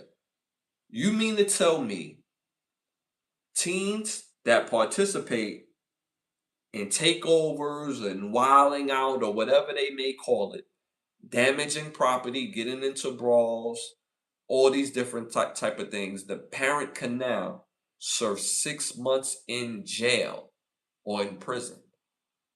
More so jail. They probably put them in county, but 6 months in county. No, sir, Bob. No, no, no, no, no, no, no. And what's crazy about it, some parents really don't have control of their kids. This forced them to have control of their kids. But my main thing too, you also have parents that try to control their situation, but they're not backed by, police officers or the authorities. So, I mean, nobody's gonna have more authority over your kid than the parent. Like that's why I believe all kids have to have a healthy fear of both parents. You gotta have a healthy fear of your mother. You gotta have a healthy fear of your father. Cause ain't nothing more scary than your mom saying, "All right, you don't want to listen to me? I'm gonna tell your father. I'm gonna tell your dad." The fear should be like, you know what? You right. I'm wrong. I need to calm myself down. We don't need to get his crazy self involved in all this. You know what I'm saying? You feel me? We are the sensible people. He not sensible. All kids need to have a healthy fear of their parents because there's a respect level that carries. So now you're gonna have parents basically paying the price for their kids. Mind you, they supposed to have control of the household as is anyway. But can you imagine if we continue to see kids being delinquent, being, having these takeovers and damaging property, and it will happen again. There's going to be kids that's going to be stupid, say things like they don't care about their parents and what happened to them. Yeah, all right, cool. All right, cool. They're gonna put your dumbass into the system. Your parent gonna go to jail for 6 months, and you don't have control of what happened next. So I'm glad that they did this because it does give accountability to that whole household. So I mean, at the end of the day, this will change the narrative. This is because teams that shouldn't have made the playoffs didn't make the playoffs. Say what they wanted to add 16. Oh, you're talking about for the 16 team. Yeah, also, I see what you're saying. So this is because teams that should have made the playoffs didn't make the playoffs. Yeah, there's no teams that didn't make the playoffs that should have made the playoffs. Going back to college football. And my thing is this: if you lose, you put yourself in the mercy of the committee. Hence, you don't deserve to make the playoffs. If you win, you win. If you lose, you go up to the committee. So, that's why I say 16 mainly because nobody gets a bye week. There's no, oh, y'all so lit, y'all get a bye week. Nah, nah, nah, nah, nah, nah. Make them play somebody. Make them play somebody. And it's not fair to the stats as well, too. Because if you play an extra game, I got better stats than you because I played an extra game. Nah, keep that shit even. 16 teams. You obviously going to get all of the conference winners, and you get the best teams after that. So it makes it very fair. Uh, it's about time. If your 14-year-old is destroying a public park or blocking traffic at 1 a.m., you failed as a parent. Take the accountability. And see, that's the thing, right? At a certain age, your kid should not be out past a certain time. Now, I grew up with some of my friends that did not have curfews. I had a curfew as a teenager, especially at 14, 16. Of course, that, loosened up as I got older, you know what I'm saying? But when you're in high school, you should definitely have a curfew. Definitely have a curfew. There's no way any teenager outside of maybe being a senior that they should be out and about at 1 a.m. Even at 1 a.m. for a high school senior, it's like, what are you doing at 1 a.m. outside that's constructive? Nothing. So I agree with that. That's a great point. That's a great point. Shout out to Ebony. How do you prove a parent allowed this to happen if they were working a shift? This is disappointing, and it hurts low income families. Let me get that again. Uh, how do you prove a parent allowed this to happen if you were working a night shift? This is going to this is going to hurt low income families. Uh, that's a great point. That's a great point. That's a great point. This is disproportionately going to hurt low income families. That's a great point. I mean, but then again, your kids should still have a healthy fear. They still should have a healthy fear. There should be no word or words more scary than your parents. So there's something to be said regarding that, regardless of what you say. If your parent is away, you're gonna play, right? But any rational teenager, if they sensible, if you really trying to play, you're not trying to go out and you got free crib, right? Like the whole purpose is to be in the house and sneak somebody in and out, right? So, but point still well taken. That's still something to be said regarding that. Shout out to Patrick, my dog Patrick, one of our big bad shoulders, one of our day ones. Appreciate you for tapping in. What up, my dude? My parents always said nothing good happens after 11 p.m. in the streets. I agree. I agree. When I was a kid, I wasn't trying to hear none of that, but I agree.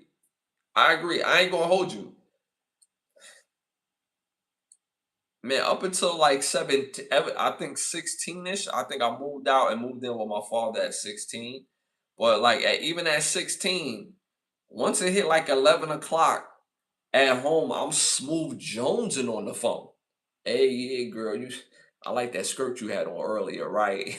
You know what I'm saying? I was thinking, right? And all of a sudden you hear, Ash, it's 11 o'clock. Tell your company good night. Click. And it's like, I know she didn't bust up my groove like that. I'm up here slow, like I'm slow layering this right here, man. And you up here just kill all my game right now. You know what I'm saying? You don't even know if the girl I'm talking to is at my school. She could have been an older woman. Now you didn't, you know what I'm saying? They threw the whole effect on. Oh, you live at home. I thought you was 18. Oh nah, chill. Nah, I mean chill. Keep it cool. Keep cool. So she used to just throw it off, man. I had to move it with my pops, man. You know what I'm saying? But shout out to mom, dude. She did it, because she you know what I'm saying? She's trying to protect me. You know what I'm saying? But again, you know what I'm saying? Parents always be right. Not always, but you get the point that I'm making, right? We don't think of the other side of it until we get older. So, I'm being a little crazy, but at the end of the day, I get where my mother was coming from. Facts, we need more of that today from parents. I think parents out here is really you have a lot of parents out here that's really doing their thing. And then you just have some parents that are not. And those parents and those kids obviously get highlighted. But I definitely see where you're coming from because I can easily look on social media and see some parents is like, you gonna let him talk to you like that? So you're not gonna suplex him like right here. Oh, okay, cool. Okay, cool. All right. TikTok trends have completely rotten the brains of these kids. They think real life is Grand Theft Auto. When you're right, you're right. When you're right, you're right. When you're right, you're right. All right, y'all. Moving on to our next hot topic in time to rap. Money Mayweather. Damn, excuse me, Money Mayweather, better known or AKA Floyd Mayweather, has reportedly lost $175 million. He reported, the report says that he has filed a massive fraud lawsuit in New York against his former close associate and de facto money manager. I hope I'm saying his name right. Wano Wretched.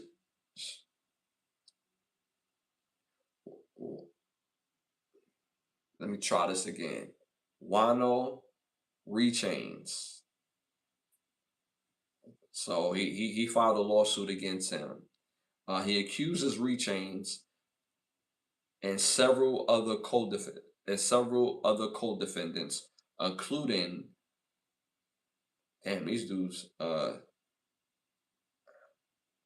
Ayal Fritz and Florida-based firm Fritz Apex Ventures. He said that they orchestrated a multi-year scheme that systematically drained the boxers' fortunes through fake investments, unauthorized bank transfers, and shady asset liquidations. He also had mentioned within the lawsuit, he basically pawned $100 million of jewelry. Uh, he also said that his private jet just vanished. They also hijacked, or he alleged that they hijacked real estate and fake investments. There's also $15 million from real estate settlement that was transferred entirely without his authorization. Another 7.5 million was wired by Mayweather into what he was told a legitimate investment opportunity, but this investment never existed and the cash vanished. Millions more from property and refinancing real estate loans were secretly funneled directly into accounts, damn, controlled by Fritz Apex Ventures. Whoa, whoa, whoa, whoa, whoa. I will say this because there's a level of accountability that he has to face. I mean, when you're from an underserved community, you're always going to be a target, especially when you have money. Especially when you have money. But I have to be honest, Floyd Mayweather has been a celebrity for quite a while now. And all this time, you still don't know if you have the right people around you. All this time, there's things financially that you learn and gain through on your way. If you don't learn it, this can happen. This can happen. Even though this is very unfortunate, some accountability, in my opinion, has to be taken on Floyd Mayweather because you just found all of this out when you realize you lost 175 million. So when you lost 30 million, that wasn't alarming. It's like, oh yeah, all right, we lose 30 million. It's cool. I am I bugging when I say that? So we wait till 175 million to be like, oh, yeah, this something ain't adding up. Like to me, that's crazy. And I've heard Floyd Mayweather have some really big purchases. We've seen his home, we've seen his car collection, we've seen all type of stuff, right? Very extravagant. He's worked very hard for all of those things. But at the same time, you have to work just as hard at keeping your money and knowing what it takes to keep your money. There's a level of just having to know that you have the only access to your finances, leaving it in the hands of accountants.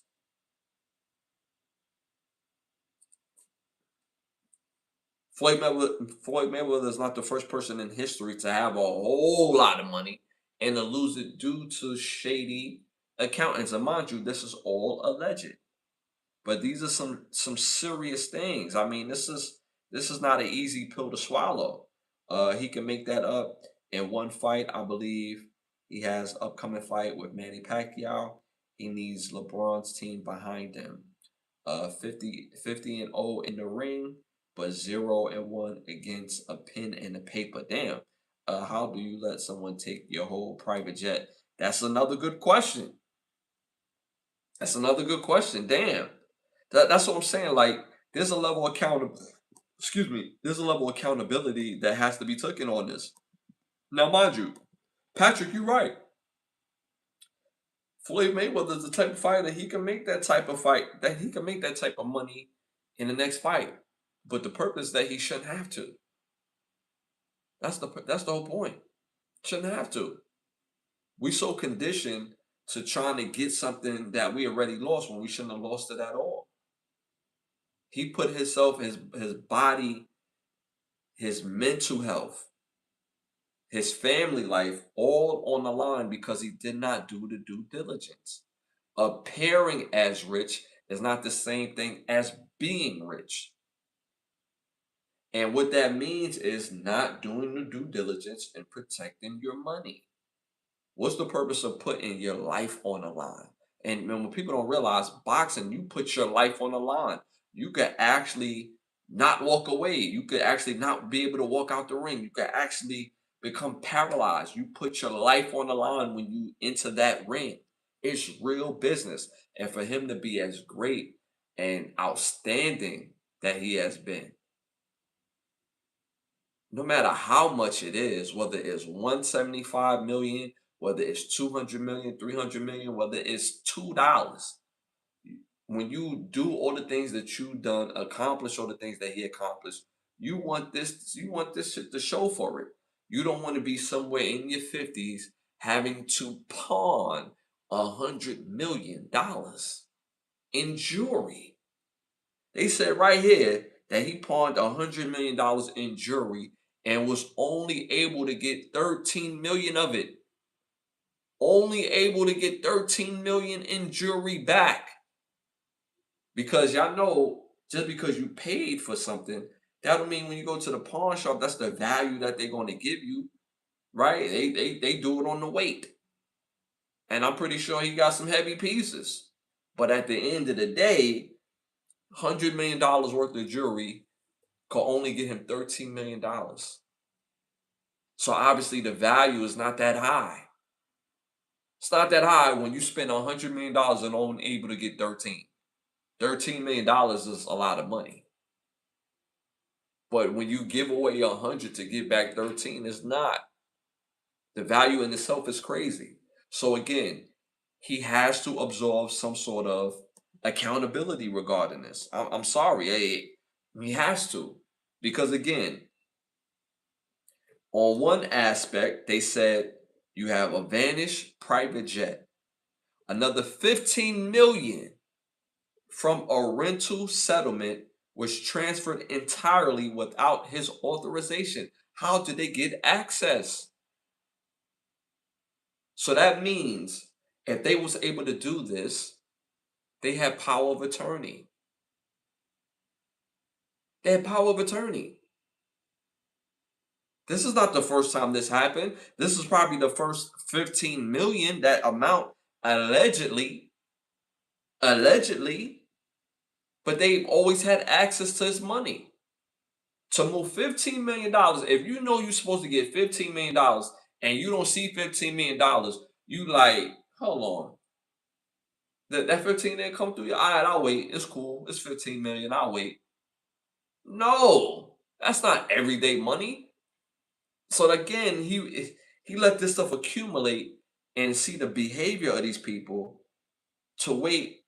Like he got to get some sort of accountability regarding this. He trusts the wrong people. That's the problem. That's a fact. That's a part of the problem. That's a part of it. I agree with you. That's a part of the problem, but that's not the problem. That's a part of it. But again, this is a lot of money. This is a lot of money. And making that much money, he has to be in the business on keeping his money.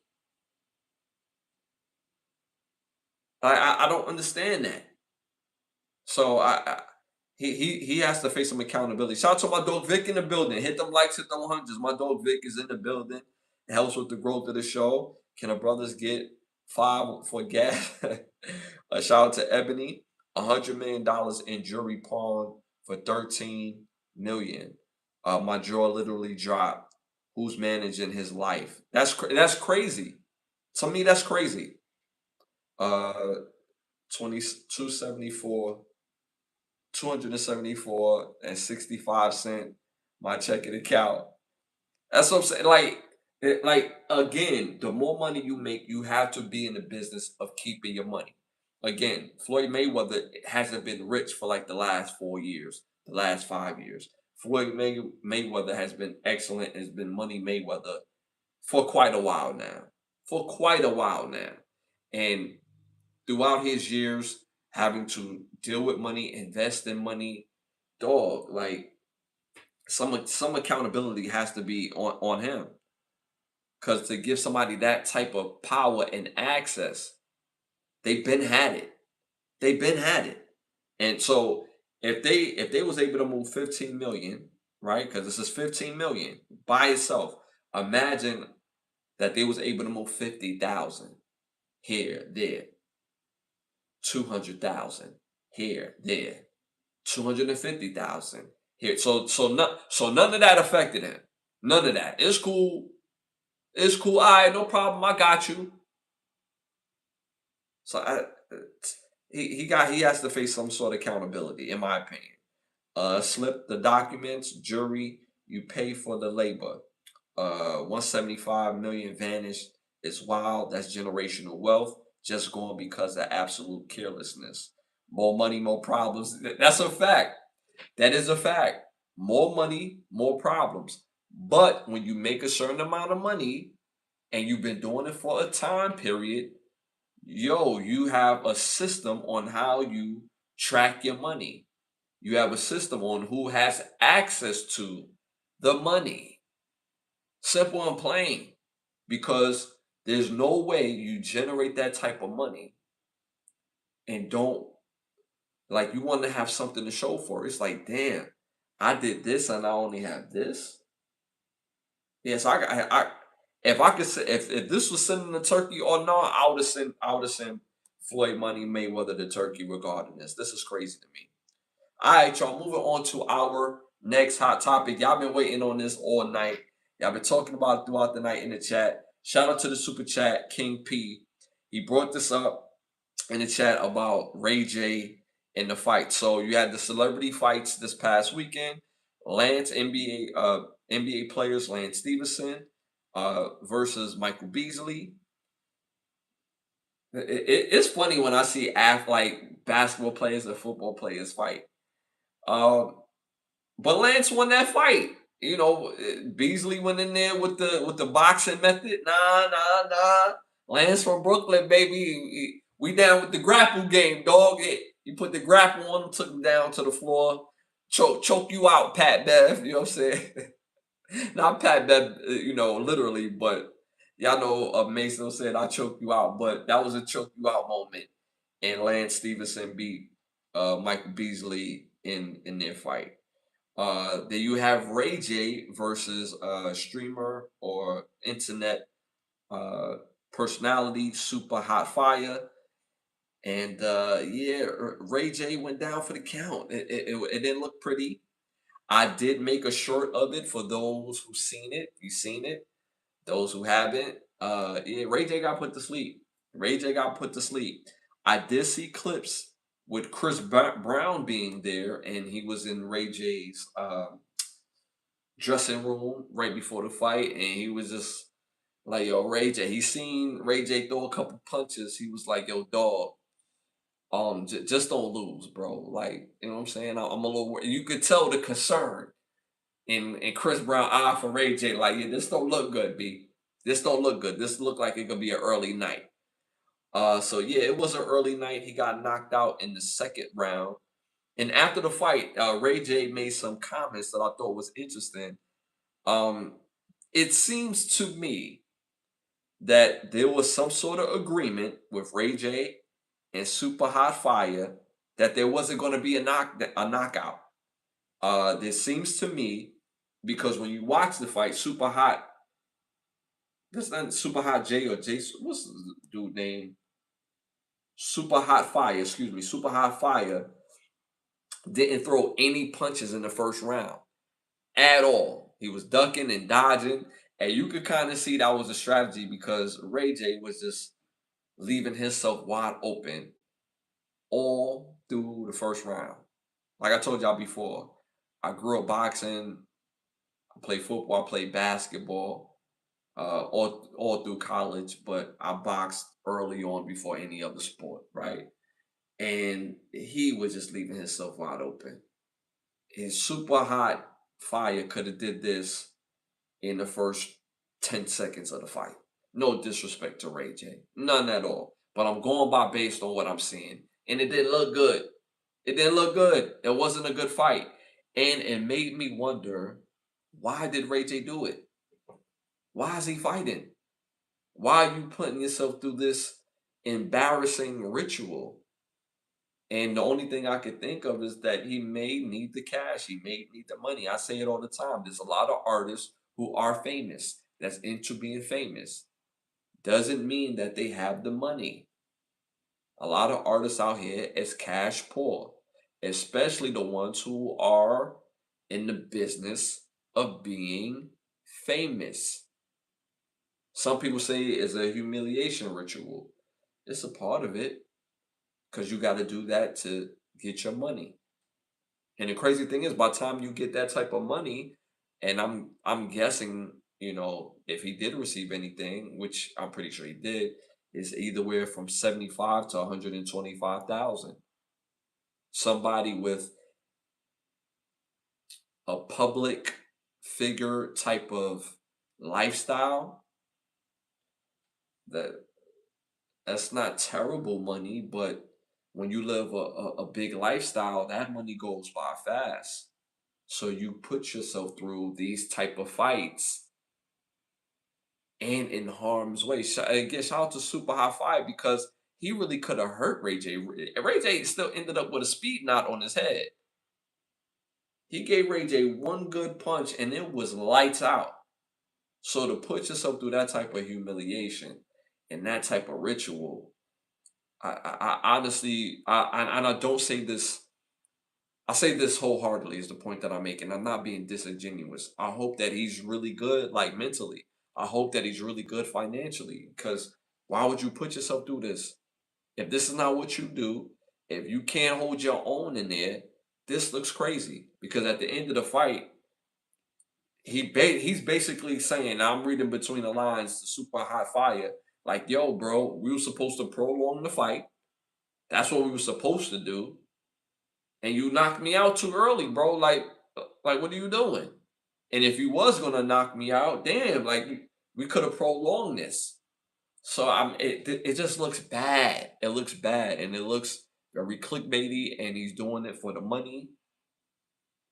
And doesn't hurt that he gets some more likes and clicks from it too. If he's selling a book, if he's selling a scooty bike, if he's selling shades, it helps with merchandise. Helps with merchandise. So I I honestly didn't get much joy watching him get knocked out, to be honest with you. You know what I'm saying? Because I grew up to Ray J. I grew up to Ray J. Ray J had a dope music career. Ray J is a decent actor. I mean, yo, like Ray J been doing this thing all this time. He had a show, the for the love of Ray J, that was popping. So I mean, and he did it independently, so he got his money. But damn, I mean, this doesn't look good. I really hope that his mental health is intact, and I really hope his financials is intact. I really do. I say that wholeheartedly, and I'm not being disingenuous when I say that. But I had to make the video though. I had to make the short. I had to make the short. I didn't crack no jokes on the short. I just had to make the short because it was crazy. He had no business being in the ring. Uh, shout out to uh, shout out to Ebony. Uh, we went from the buildings. Hold on, what's it? We went from building empires, inventing genres, pushing the global fashions to watching multimillionaires roll around on the mat with internet memes. This is exhausting.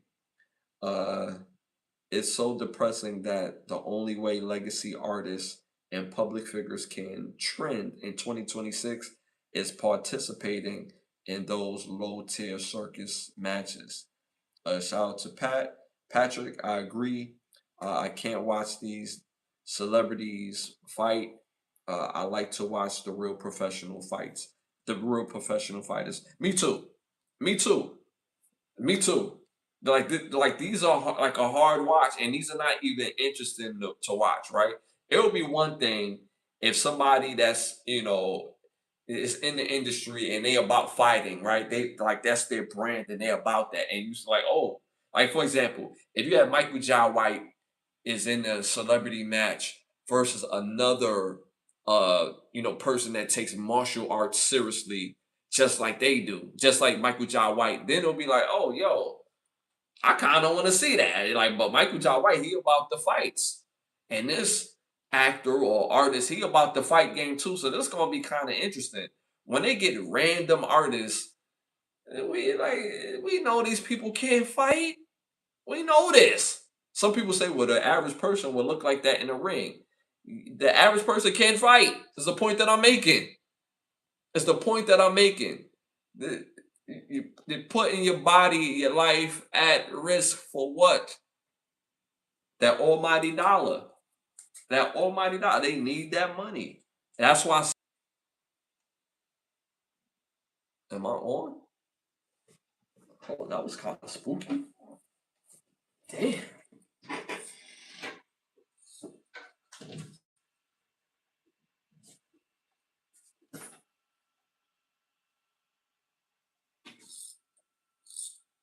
I think we good. That was kind of crazy, right?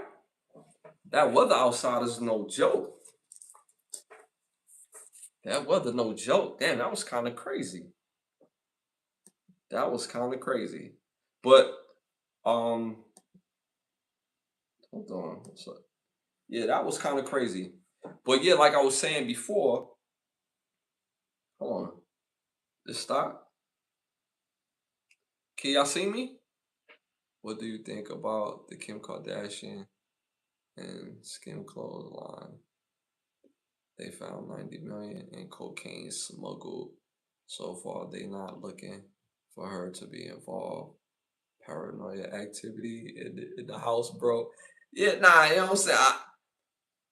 I do believe in the supernatural. I do believe that, things like this do happen. You know what I'm saying? It gets wild out here. I do believe that. But I'm cool. I was just making sure that outside, because in Florida we do get the crazy weather from time to time. That it was on that type of time for real. So I was just making sure that everything else was good. Cause I'll be ready though. I'll be ready. I'll be ready like a ninja, y'all. You know what I'm saying? I'll be ready like a ninja. I ain't playing regarding that. I'll be ready like a ninja. I did miss some of the chat. Okay. I did miss some of the chat. Okay, so shout out to y'all in the chat, Ebony. I agree. What do you think about Kim Kardashian and her Skims clothing line? They found 90 million in cocaine smuggled. It's the first time I'm hearing about that. I didn't even know about that. Really? I didn't know about that. That's crazy. That is crazy. If that's the case, like Bad Boys 2, oh, excuse me, Bad Boys 1. Hey man, it's too much coke for one person to cut it. Like there's no way you don't know nothing. JoJo don't know nothing. Somebody knows something. Somebody got to know something. Somebody knows something regarding that Kim K situation and the clothes. Somebody knows something. Somebody major in their business, in their corporation. They know about it. Somebody know about it. So there's no way that they're not privy to that information. So I find that very interesting that you said that, because somebody knows something. Somebody knows something. So that's what I think about the Kim K situation. Now, will they connect her with it? I don't know. I don't know. Because it's the first time I'm hearing of it altogether, but all I can say is somebody knows something. Uh, and so far they're not even looking at her to be involved. Yeah, somebody knows something though. Messed up, but I'm not gonna do that because I don't want to put that type of energy out there. Shout out to who I was thinking about, but I'm gonna let them live. All right, so moving on to our next.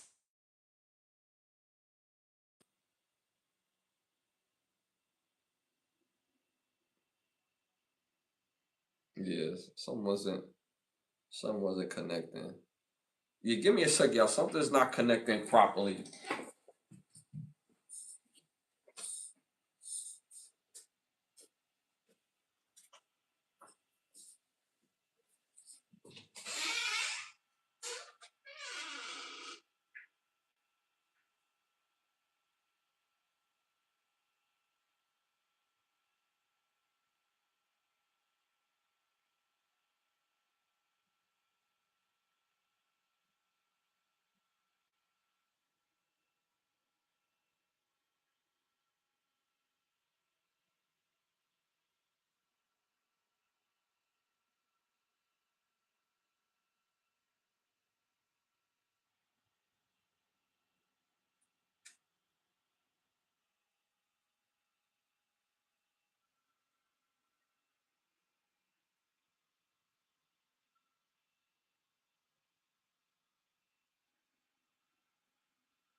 Yeah, we back, y'all. We back. We back. Sorry about that. Something wasn't connecting properly, so I had to make sure so that we could continue the show without a hit. So again, I appreciate y'all for the love and y'all patience. So again, I'm sorry about that. Shout out to Put Big Paul. Shout out to Patrick. Still rocking. Shout out to Ebony. Shout out to y'all so rocking. Again, hit them likes at the 100s. It does help with the growth of the show. And again, I apologize for the technical difficulties. The weather is crazy outside and knocked the power out. And yeah, so, but it's all good. We're going to move the show along. So yeah, so NBA playoffs is going crazy. The New York Knicks and the Cavs right now, this series, the New York Knicks is up 3-0 in the series.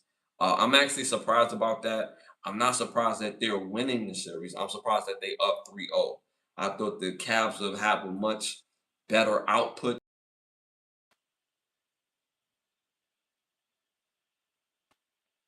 Can y'all see me? This is crazy. What is going on?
don't know what's going on, y'all. It's crazy outside, but damn.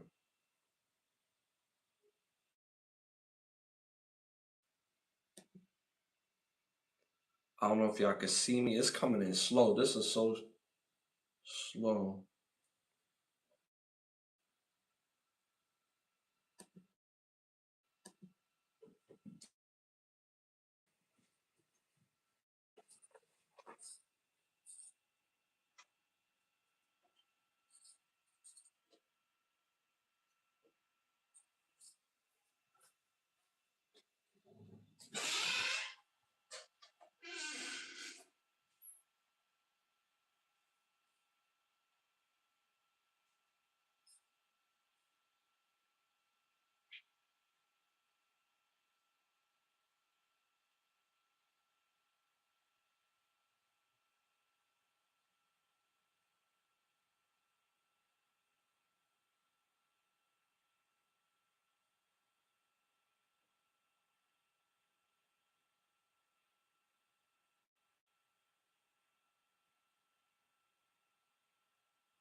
I don't know what's going on.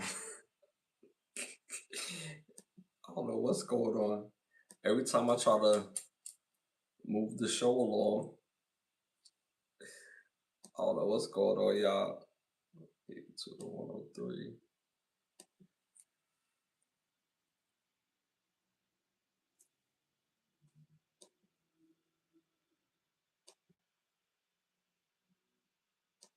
Yeah, so yeah, we back, y'all. We back. Again, I apologize. I don't know what's going on outside of what's going on outside. The weather is crazy. It keeps knocking the power in and out. So I'm glad y'all continue to bear with me and continue to rock. I appreciate the love. Uh, so but shout out to y'all in the chat. Again, this is episode 262. And again, I appreciate y'all support. We're on every Wednesday, every Sunday at 10:30. It's crazy. Uh all right, y'all. NBA playoffs is going, like I said, going crazy. Cavs and Knicks. The Knicks is beating the dog crap out of the Cavs. They up 3-0 in that series right now, and they holding it down. The last game they had, the Knicks beat the Cavs 109 to 93. I think the Cavs will get the next game, and then the Knicks will finish them out. But I wouldn't be surprised if they just completely sweep them. The Cavs have nothing for them. They got no answer, and this series is basically over. The rest of the games is best, is basically it's just there. It's not going to happen. The Cavs is not going to beat the Knicks. So they're going to be moving on to the finals. The Thunder and the Spurs series is tied up 2-2. The Spurs won tonight, 103 to 82. Wemby came, showed up, showed out. He's been showing up and show out. Is the problem with the Spurs is that one, injuries is a problem, and secondly, they've been turning the ball over, and them turning the ball over is a direct indication of them losing.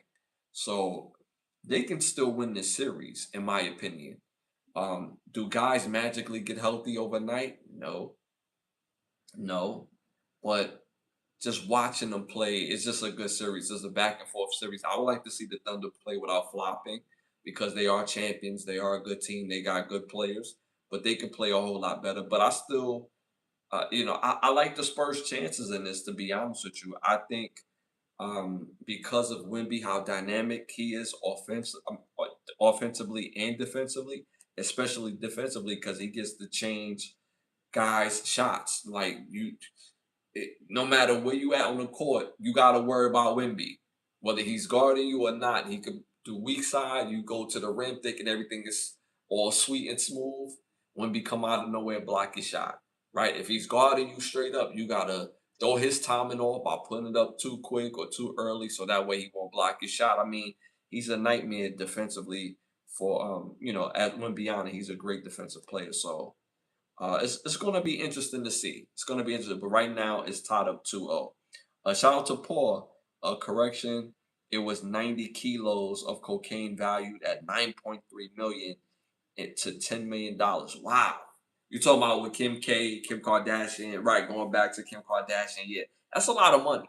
That's a lot of money. So they saying that they don't see it being tied to her, and I would expect them to say that, not that she has a reputation of secretly running drugs or anywhere the case may be. But all I'm saying is that somebody knows something, whether it's her, whether it's her team. There's no way that they have that type of access to shipping the drugs within the merchandise the way they do it without having the pulse of of what's going on as far as the interworkings of their company or their business. So yeah, that's what I believe. Somebody knows something. You know what they say in Bad Boys, the first Bad Boys. Yeah, JoJo knows something. He just don't know tires. It's too much coke, and nobody could cut it that quick. So again, somebody knows something. All right, y'all. Moving on to our next segment, our Keep the Lie Live. So my Keep the Lie Live for this episode, um, I'm just gonna say it. The NYPD has canceled Knicks watch parties outside MSG. Is because it's drawn up to 6 thousand fans, and due to the bad behavior of New York City is not used to the Knicks winning. They're not used to that. They're not used to that. The last time the Knicks won the finals, it was 1973. In 1973, the average rent in New York City was probably like $175 a month. So that's a long time. It's a long time. They're not used to that. I will say this. I will say this. I am a Brooklynite. I'm from Brooklyn, born and raised. So I know what it's like to live it in New York. Let the people do what they do. Let the people do what they do. It's New York City. New York City, prisoners of the moment. They have never seen Knicks play and win on this magnitude. And if they win the finals, let them go crazy. Let them do that. Let them get theirs in. Get out the way and let them get theirs in. Right? But New York still has to show a face of keeping things safety because people could lose their life. Right? People get trampled. People like there's accidental things that New York City is thinking about. So I do agree with them on that aspect. But you got to let the people celebrate if they happen to win the finals. Now, the people just happy them get into the finals. But if they win the finals, let the people celebrate. Of course, keep a watchful eye on it, but let the people celebrate because the more you try to control it, the crazier it's going to be. Especially if they win the finals. I guarantee this. If you let the people celebrate, crime rate will go down in New York City. I said that with a straight face. Yes. If you let the people celebrate in New York City, if they win the finals, if they win the championship, let them celebrate, and you're going to see some of the most peaceful New Yorkers you've ever seen in your life. Of course, the initial 24 hours is going to be Gotham. It's going to be Gotham City, dog. It's going to be Gotham City if they win the finals. But after that, it's going to be kind of cool. People are going to be in such a good mood that things that would normally bother them, they just let it go. They'll just let it go. I guarantee this. New York City has never seen anything like this as far as the Knicks having a real chance of winning the championship. Now, mind you, people like to say, well, they went to the championship in the 2000s versus the Spurs. They had no chance of winning that. Good team. I like that team. They had no chance of winning. Young Tim Duncan in his prime, y'all not winning that. David Robinson on his way out. That was a really good team. They wasn't winning that. The Rockets, they had a chance to beat the Rockets back in 94. They had a chance. And they let it get away. It's been a minute.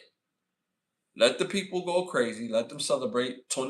That first 25, all right, first 48 hours is going to be pandemonium. It's going to be pure pandemonium. But after that, it's going to be a very peaceful New York City. The summer is going to be different. The summer's going to be it's going to be very peaceful in New York City. For sure. So let the people celebrate if they win the finals. But Knick fans, y'all gotta keep it cool, bro. Y'all can't people deserve to go support their team. So whether it's the Spurs or the Thunder and their fans come, and if you guys beat them, you can't be ripping jerseys off on the way out, bro. Y'all can't do that. And that's a New York thing. When people get robbed in New York City, they pull clothes. That's how, for those who don't know, that's how people get robbed in New York City. Or at least that's how people did in the 2000s. They'll actually tug on your jeans. So if you rip somebody's pocket, everything comes out their pocket. Don't ask me how I know. I don't gauge in the robbery. That's never been my bag. I just never did that. But that's a thing in New York City. When people used to get robbed, they would pull your pockets, right? They would just rip the pocket clean off, right? So everything will fall out. So, but I say that again, New York City, Knicks fans, y'all cannot, y'all won the game. Let the people leave. They talk their shit. You talk your shit. Your team wins. Let them leave. Now, if they talk, if they on their way out and they still fly with the mouth, hey, NYPD, y'all gotta get him out of there because it ain't gonna be pretty after that. If they keep it humby, they stay quiet, let them leave. But y'all be ripping jerseys off and hitting people with trash cans. You can't do that if y'all win. So it's been a thing in New York City, and for sure let them do that. It's going to be pandemonium, but they have canceled the watch party outside of MSG because it generates a lot of people. And when the New York Knicks win, it gets crazy outside. It gets absolutely crazy. Crazy. The videos is funny, but it gets absolutely crazy. Shout out to Patrick. Let's go Knicks. I've been suffering since Patrick Ewing days. Been Jordan always in our way. Uh, I keep my fingers crossed. He said, I keep my fingers crossed. Uh, we still in here, Ash. Yeah, I mean, again, let the Knicks let them get theirs off. Let them get this off. It's gonna be all right. Let them get this off if they win. That's if they win. They have to win the finals. If they win the finals, let them get this off, and it's gonna be a safer New York. I guarantee it. Just the first 48 hours, it's gonna be pandemonium. Have a cleanup crew, and hey, whatever happens, happen, dog. Like you just gotta take that one on the chin, New York City. If they win, I keep saying if they win. So, uh, yeah. So if they win, let them do their thing, and you'll see a safer New York City, in my opinion. Ash, shout out to your T-shirt, Freddie, my favorite villain. Yeah, y'all see the T-shirt. You know what I'm saying? My dog Freddie. Freddie definitely is he my favorite? Yeah, Freddie my favorite too. Freddie, my favorite too. Yeah, Freddie, my favorite. Yeah, Freddie, because my boy Freddie get you all up in the dream world. You know what I'm saying? Get you all up in the dream world, and you ain't going nowhere. And Freddie, wild creative. You know what I'm saying? Wild creative. Manhattan. What you say? Manhattan might actually slide into the Hudson River from everything jumping up and down at the exact same time, the energy is going to be terrifying. And that's what I mean. If the Knicks win the finals, the first 48 hours, it's going to be pandemonium. But after that, it's really like you have people in New York City that really love the Knicks. I will say that. And it's going to be pandemonium, but it's going to be peaceful. Stuff that was beefs, like ops and beefs, it's cool, bro. I ain't even mad no more. That's how some of the people in New York City love the Knicks. Like is that serious? Is that serious? Like especially people who are 40 and over, people 40 and over, they love the Knicks. Love the Knicks.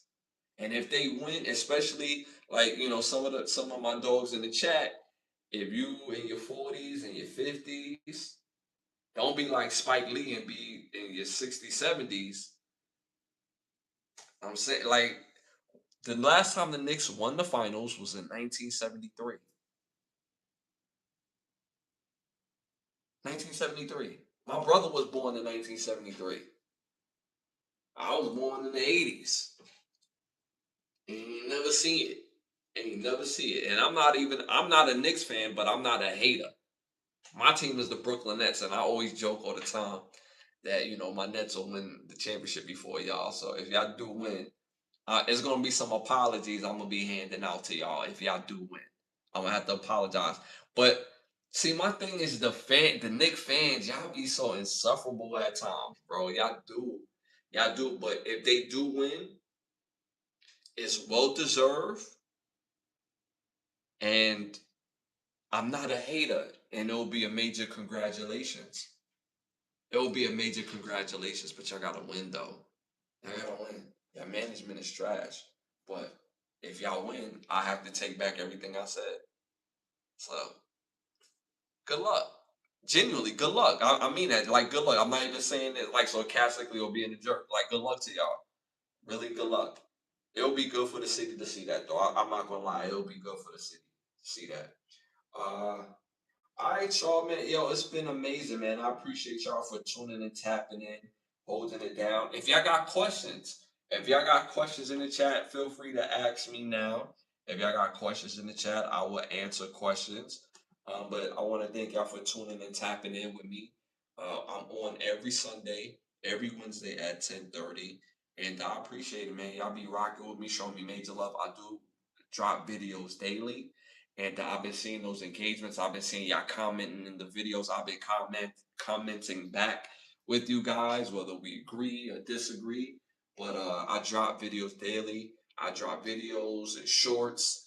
Y'all seen the Ray J short of him in a boxing match or the MMA style match. So I drop videos daily. So continue to show love, like, subscribe, share, hit that all notification bell. It does help with the growth of the show. Shout out to Ebony.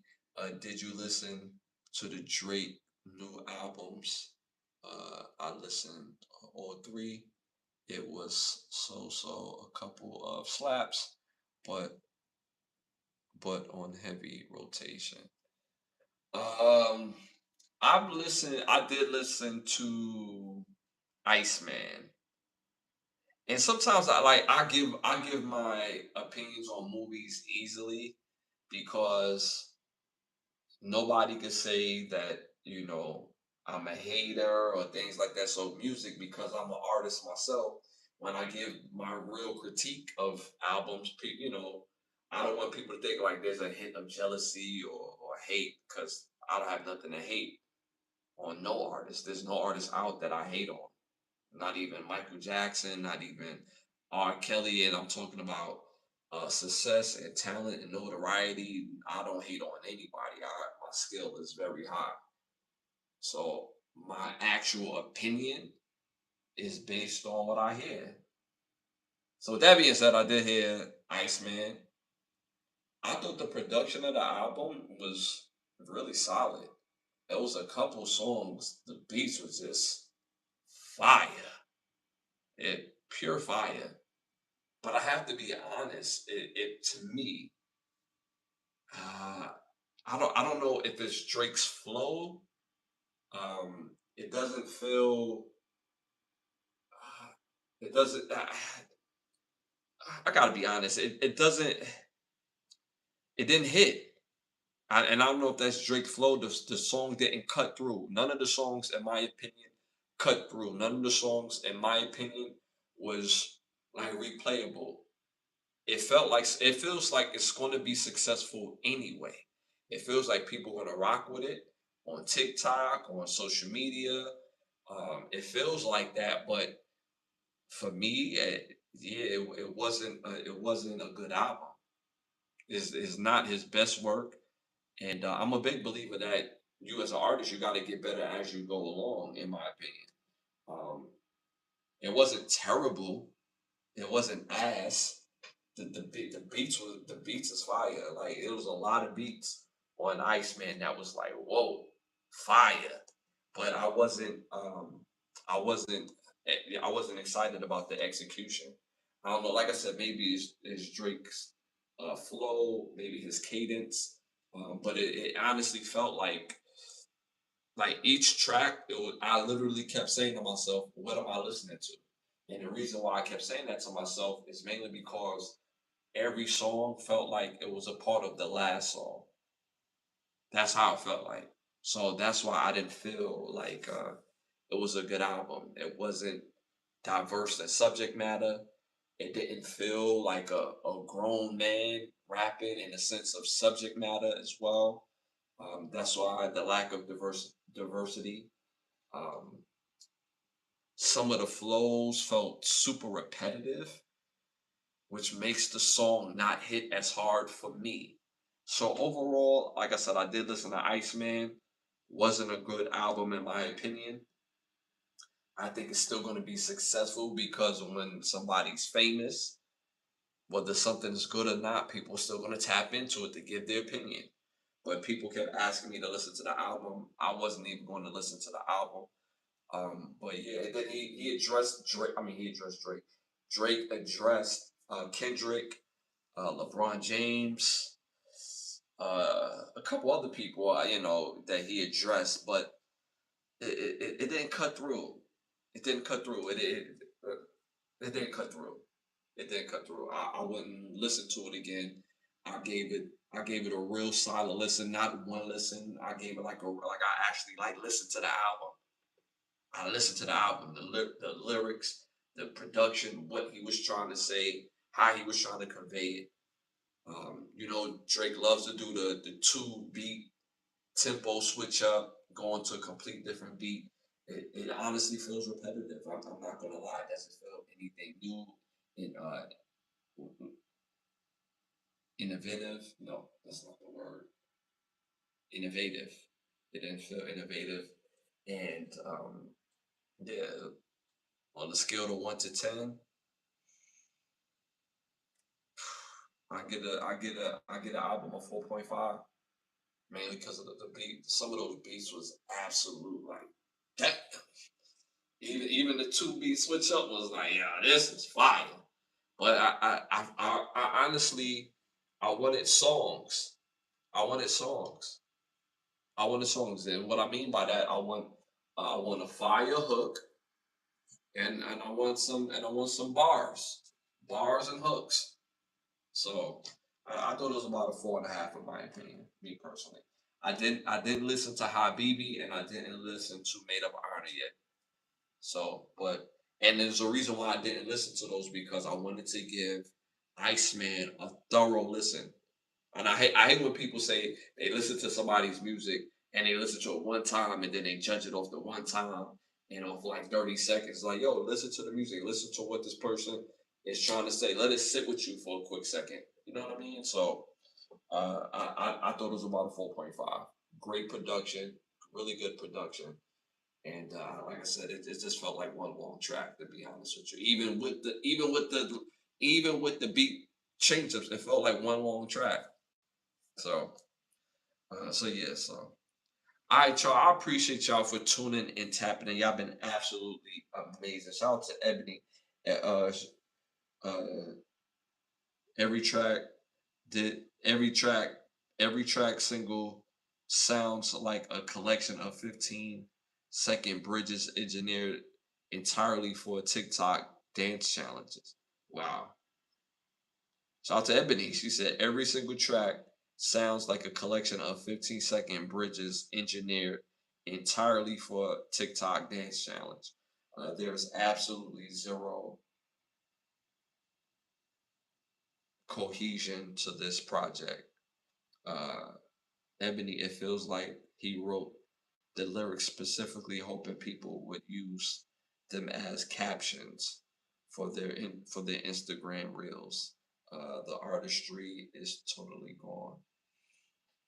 Uh, yeah. Hey, shout out to Ebony. That's how she feel. It's sentiment is some of the things that I said as well, and I'm not mad at that. I mean, it is what it is. If you like the album, you like the album. That's the beautiful thing about albums. My critique or my opinion is not the only opinion. There's going to be somebody out there that's going to love it and love it, love it. If you like the music, love the music. Forget like it, love it and support it. But it is what it is. That's why I say that genuinely. I'm not a hater. Like if the album was fire, the album be fire. I've like several of Drake albums. I like several of them, but this one, no, it wasn't a good album. All right, y'all. I want to thank y'all for tuning and tapping in. Y'all been absolutely amazing again. I'm Ashley Lovechild. If this is your first time tuning and tapping in, this is Cannon Brothers Get a Rap podcast, episode 262. Again, I apologize for the technical difficulties. The weather outside was absolutely crazy. Knocked up the power. That's why I was off screen for a couple times trying to get the power uh, back up, and we did. But again, I appreciate y'all for enduring the technical difficulties. I want to thank the sponsor of this podcast, which is OUV Records. Make sure y'all be on the lookout for that new app, still in development. It's going to be fire and it's well worth the wait.